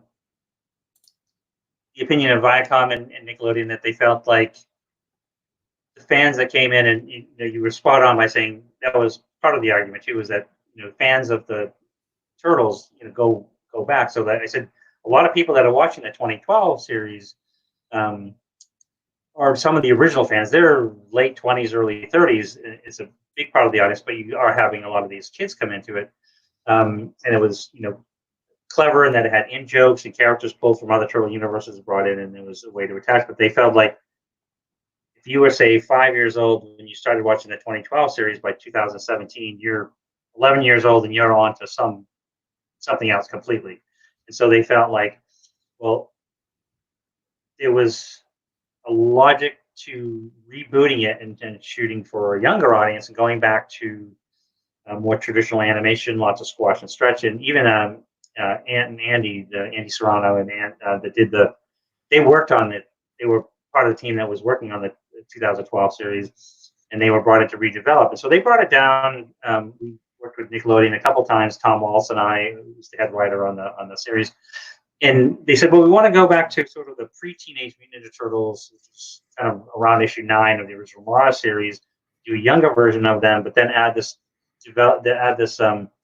mystic sort of that other world below Big Trouble in Little China, for example. They want to add this level of mysticism and change it up. And I said, well, that's one of the places that really hasn't been mined, it hasn't been explored, and it does give you an interesting foundation that is different enough from that. But I said, if you're going lighter, then you're going to lose the older audience. They won't travel with it, and then hopefully you get the younger audience. So I don't know the level of success. I know the older fans, but it's like, I remember when we showed the first trailer of the 2012 series, we get just tons of letters and comments of people going like, "Oh no, you destroyed my childhood. You've ruined it. The Turtles will never work as a CG series." And then it became one of the most popular series.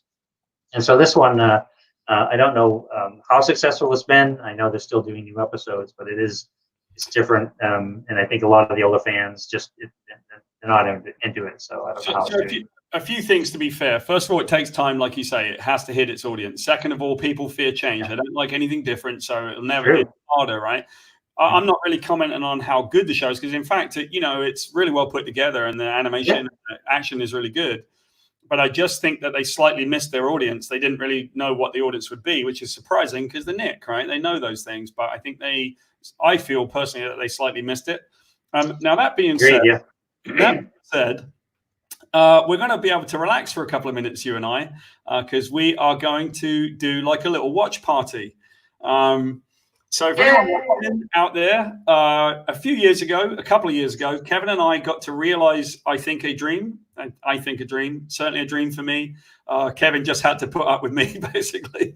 But it was a blast. We had an opportunity to write and direct and create our own Ninja Turtle short for a series of shorts that Nickelodeon did for Ninja Turtles. I work in animation at times, and so I voice direct quite a lot. I was happy to bring in a couple of really good friends. Yuri Lowenthal did voices for us, and Yuri's amazing, and he had always wanted to play one of the Ninja Turtles. He got to be Leonardo.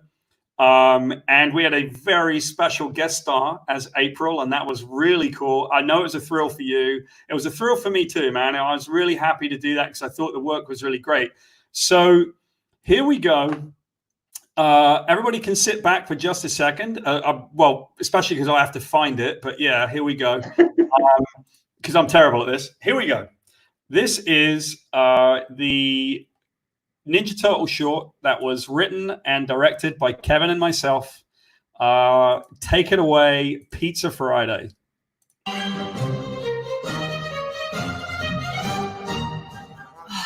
This is officially the worst idea in the history of ever. We're gonna get caught. Au contraire, April, my little souffleur. It's foolproof. Show it, Donnie. Okay, I press this button and my new cloaking device translates our personalities into a human version of us who look exactly the way we see ourselves. All this so you guys can sneak into Pizza Friday? Does that thing even work? It's almost nearly glitch-free. Let's do this thing. Wait! Check it out. I'm excellent. Nice. Ooh, I got next. Fingers. What the? Fix this, Donnie. No! Oh, what's wrong with this thing?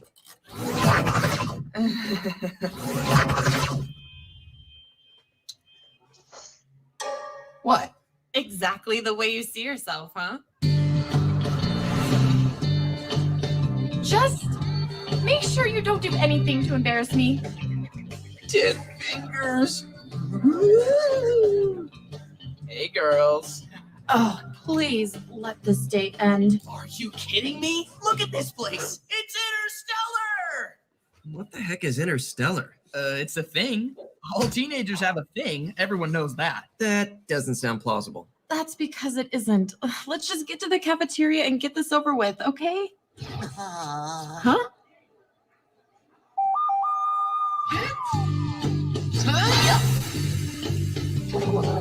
I've always wanted to sign up for Glee Club. What's up? Do I know you? He's with me. They're exchange students from Sweden, and they don't speak English. Flurgenberg? Cafeteria now. But I didn't get to sign up for Calculus Club.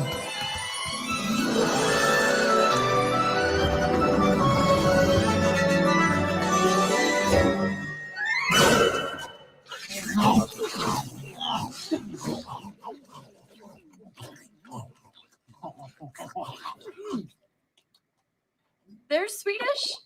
Ja, das Pizza is gut. Ja, Fluben, Blumen, Magnifique.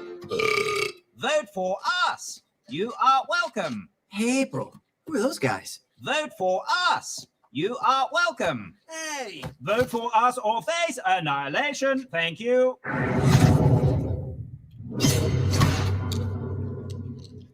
Yo, you can't do that to a man with pizza. Now pick it up and apologize. Vote for us or be obliterated. Thank you. Weird. Hey, what just happened? I can't place that accent. Where are you guys from? We are from a foreign country. From which terrestrial population center do you originate? Sweden. There's something wrong with these guys. They're using a cloaking device. Boy, isn't that our thing? Yeah, and being so close must be shorting out both of our disguises. Vote for us or be obliterated. Thank you. Krang! At my school. Of course. Aww. Oh my gosh, teenage mutant turtle thingies from Sweden. Turtles, our mortal enemies. Quickly, utilize the mesmeron. Shield your eyes! Johnny, look out! Take out those blasters! Interstellar! I'm telling you, that's not a thing. Attacking.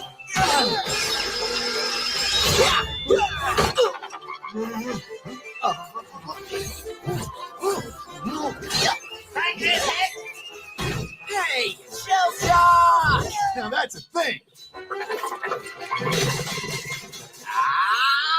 Meddling mutants! Quickly, the exit strategy! And don't come back! Dude, that was April's book bag. We better get out of here before anyone sees us. Hold on. And close your eyes.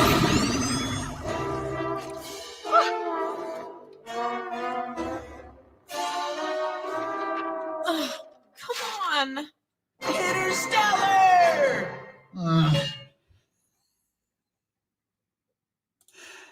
All That right. was awesome. That was that. Hey! Freeze frame. Here we go. There you go, man. We had fun, didn't we? That was awesome, and I think that you can only see it for a second. I wonder if anybody noticed it. It's like when they're dropping down in the sewer, the last minute we got to put layered high on the Yes, that's on the right. school. That was up. I think we called there it is. There's the school, Yeah. layered high. Yeah, but that was, dude, that was so much fun. It was because I think you came up with 4 or 5, and I came up with 4 or 5. We sort of melded a bunch of ideas, and Nickelodeon picked one of them, and we got to develop it and sort of work it through all the way through. And it was we've been involved in that stuff kind of peripherally, but this was sort of our little baby, and so we get to shepherd it through. And House of Cool was the animation company we worked with, and Yeah. I just loved it. It was just had that really poppy sort of anime kind of vibe to it, and I remember we sort of like pushing him to say, and if you look at it, you can see it mainly in maybe the Leonardo character. We were sort of trying to ape some of the Gorillas style a little bit, and this That's kind of right. stuff. But yeah, that was a lot of fun. Yeah, we had a bunch of fun doing it. A few things that were noteworthy in it, right? One of them was that my favorite line, by the way, is when the Krang are under attack and they realize they're losing. They go, quickly, the escape strategy. So the whole idea was, what would they look like as humans? I think it's something Nick were really into. They had wanted to do that for a long time. I will say it was really cool for me in a couple of ways. Obviously, to voice direct and to direct that with you guys. And Nolan, thanks for showing up, by the way. Just to say bye. Thank you, buddy, for being here. And everybody, thank you for watching us today. Mash the like button. There you go.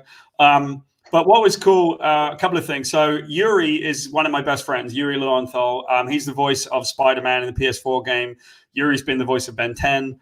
I've known him for a very long time, and he's one of the best people I know. He's one of my best friends, and you and I have worked with him in the past. So he really wanted to be a Ninja Turtle. And the fact is, he's got the perfect voice for, he's got the perfect kind of voice for one of the Turtles. So we cast him as Leo. We had great actors in, everybody was tremendous. It was great working with Nick. And I had the pleasure of voice directing the lovely Courtney, who did an amazing job. She was April. She owned the role. She was really good at it. It played great. And Sasuke, by the way. Yeah, Yuri is obviously Sasuke.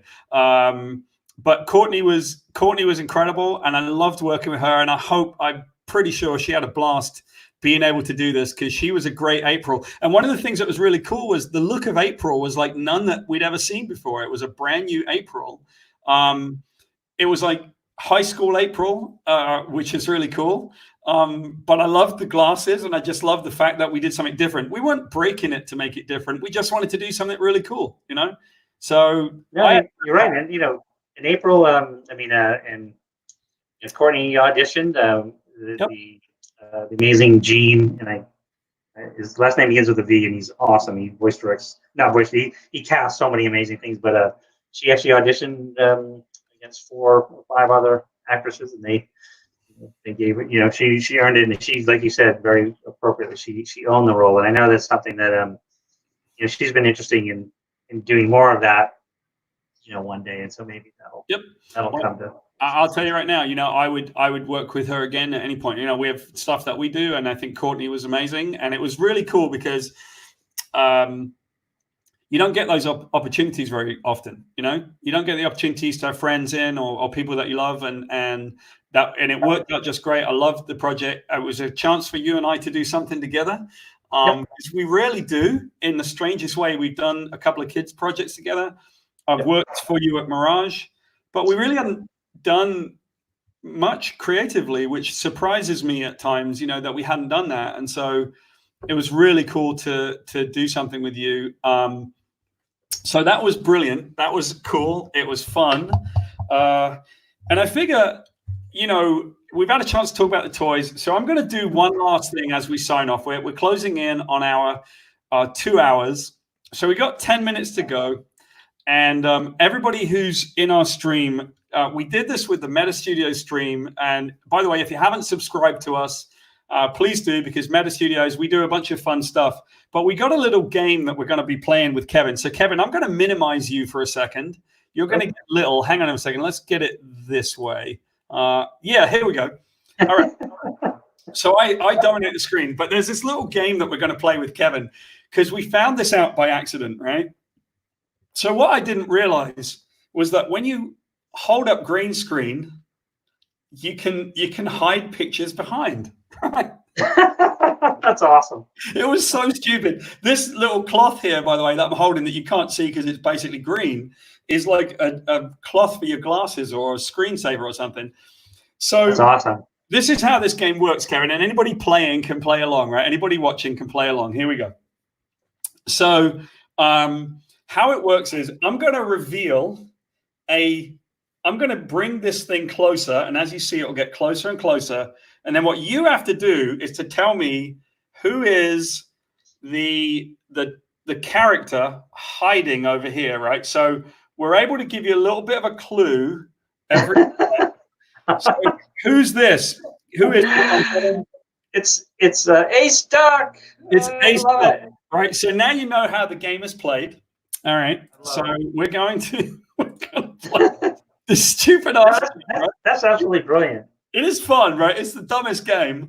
And as anybody that knows with Mirage Studios, and we're going to swear occasionally, you score fuck all points. But it's kind of like the no prize from Marvel. You basically score fuck all points. So you're not going to get anything but fuck all. But here we go. Kevin, and anybody playing at home, who is this? Who can you see? Anybody? Anything yet? Dude, it's the gorilla. No? Is it a it's a beaver? It's a beaver. It's a mole. It's a mole. The militant mutant mole. Yeah, this is Dirtbag, the militant mutant mole. I'll just kind of hold it up there. That was Dirtbag. That's awesome. Do you remember this one? I don't. No, actually, it's funny because it's like there was like when I first started, there's kind of a gorilla character that had some camo, so I thought it was a gorilla. But okay. I don't remember Dirtbag. Yeah, we don't remember. That's what I thought was really funny about this was, would you remember this? No, now hang on a second. What's going on here? What's going on? Oh, that's the gorilla one. What's this one? Is the gorilla. Check it out, Sergeant Bernard. I'm telling you, it's like anything else. Like we were not in our right minds. Nobody was in their right minds when they made these things. All right, Kevin, here we go. Anybody playing along on in the stream can do this. What do you think this one is? What is this? Fangs don't fail me now. Which one is this? Oh God, it's not. Can you tell? Wingnut. It's Wingnut and Screw Loose, right? Wingnut and Screw Loose. Yeah, there's Screw Loose, the little, it's kind of like a mosquito or something, that Screw Loose, right? Yeah, I love that. Yeah, and some of that, I think that might have evolved out of some of the Archie comics that they were doing. Yeah, it's funny that, one of my favorite things was all these different toys that some of them I don't remember, of course, but I remember Dan Berger at Mirage Studios, basically in his studio upstairs at Mirage, he had a wall, and he literally put up, every time a new Turtle action figure would come in, he'd sort of pin it up on the wall. So then,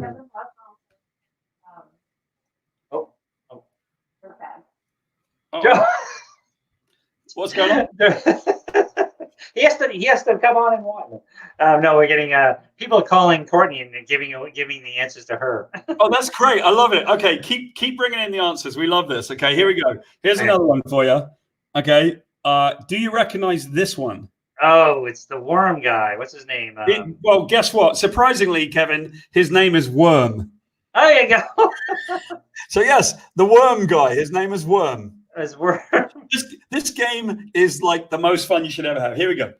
this is really cool. What a great idea. Yeah, it's a funny game. Okay, what's that one? Do you know? Because I think you know this one pretty well, actually. Merman, a merdude. No, dude, I think you know this. Oh no, Poobies, is it Man Ray? Man Ray. No, it's close, but the first name is Ray. Oh, Ray Fillet. Ray Fillet. There you go. There's Ray Fillet, which is bizarro, but I really like that action figure. That was a good one. Okay, here we go. We're going to throw in a couple of turtles in here, by the way. There are a couple of turtles. What's this one? You recognize it? Komodo Dragon? No. Oh, God, no. That guy's cool, though. Scale Tail. Yeah. His catchphrase is "Feed me, Splinter."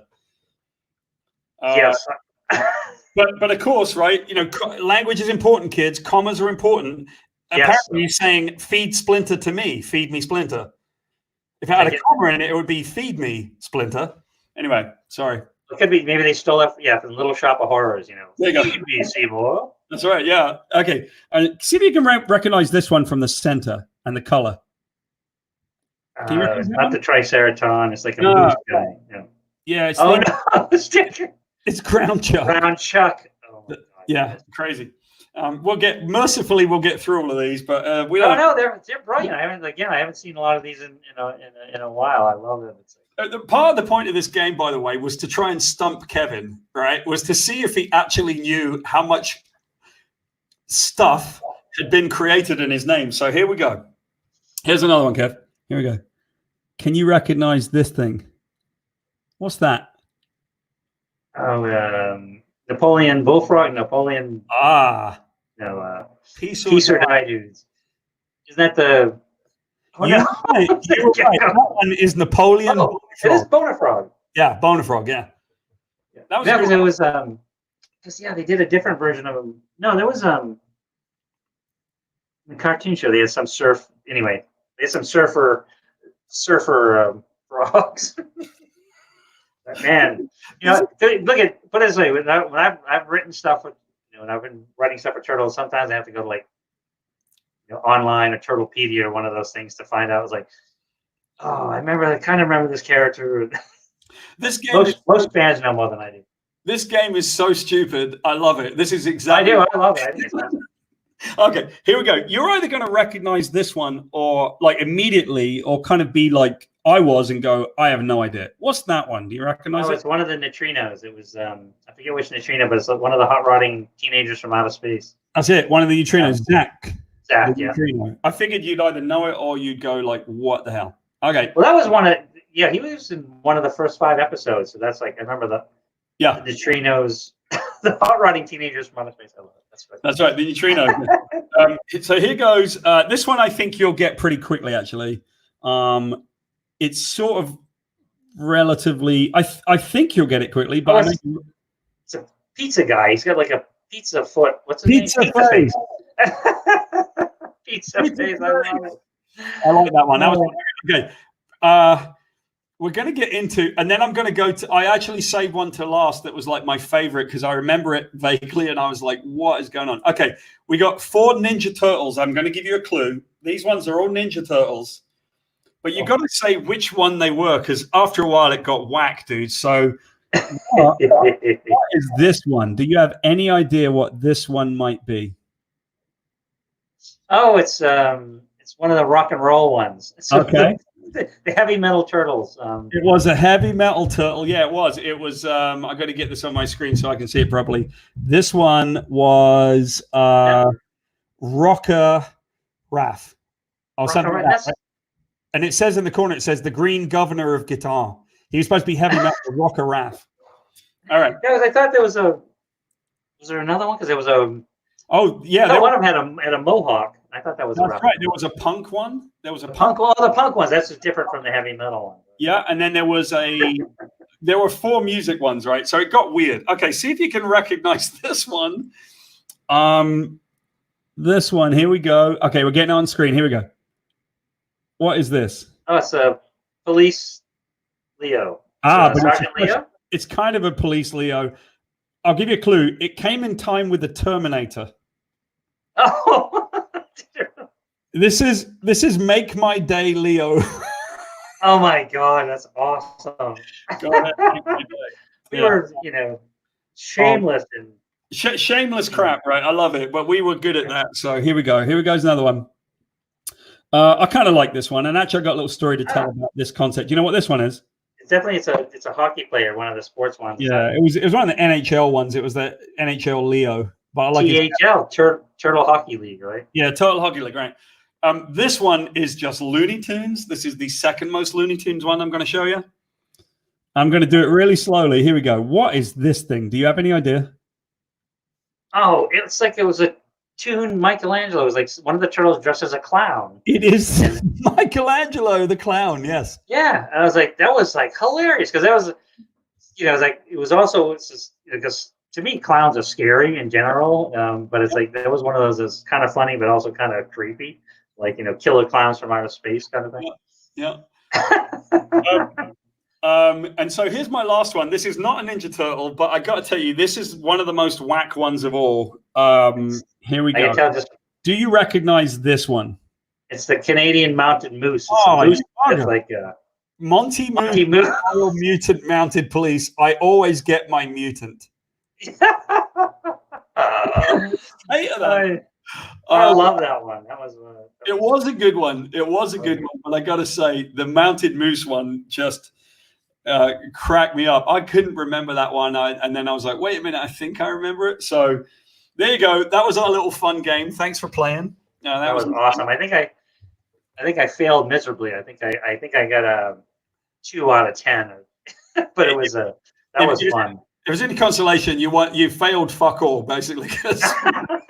You win and you lose. But it's a ton of fun, man. Like I know that the toys and just this whole life, this crazy thing that connects you and I.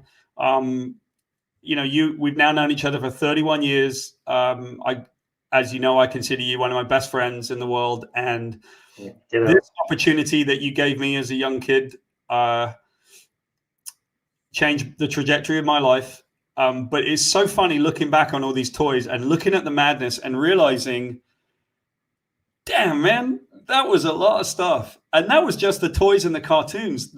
I want to thank everybody for coming here because we really appreciate it. We're going to be talking about a bunch of other things. We're going to be talking about our relationship with fans.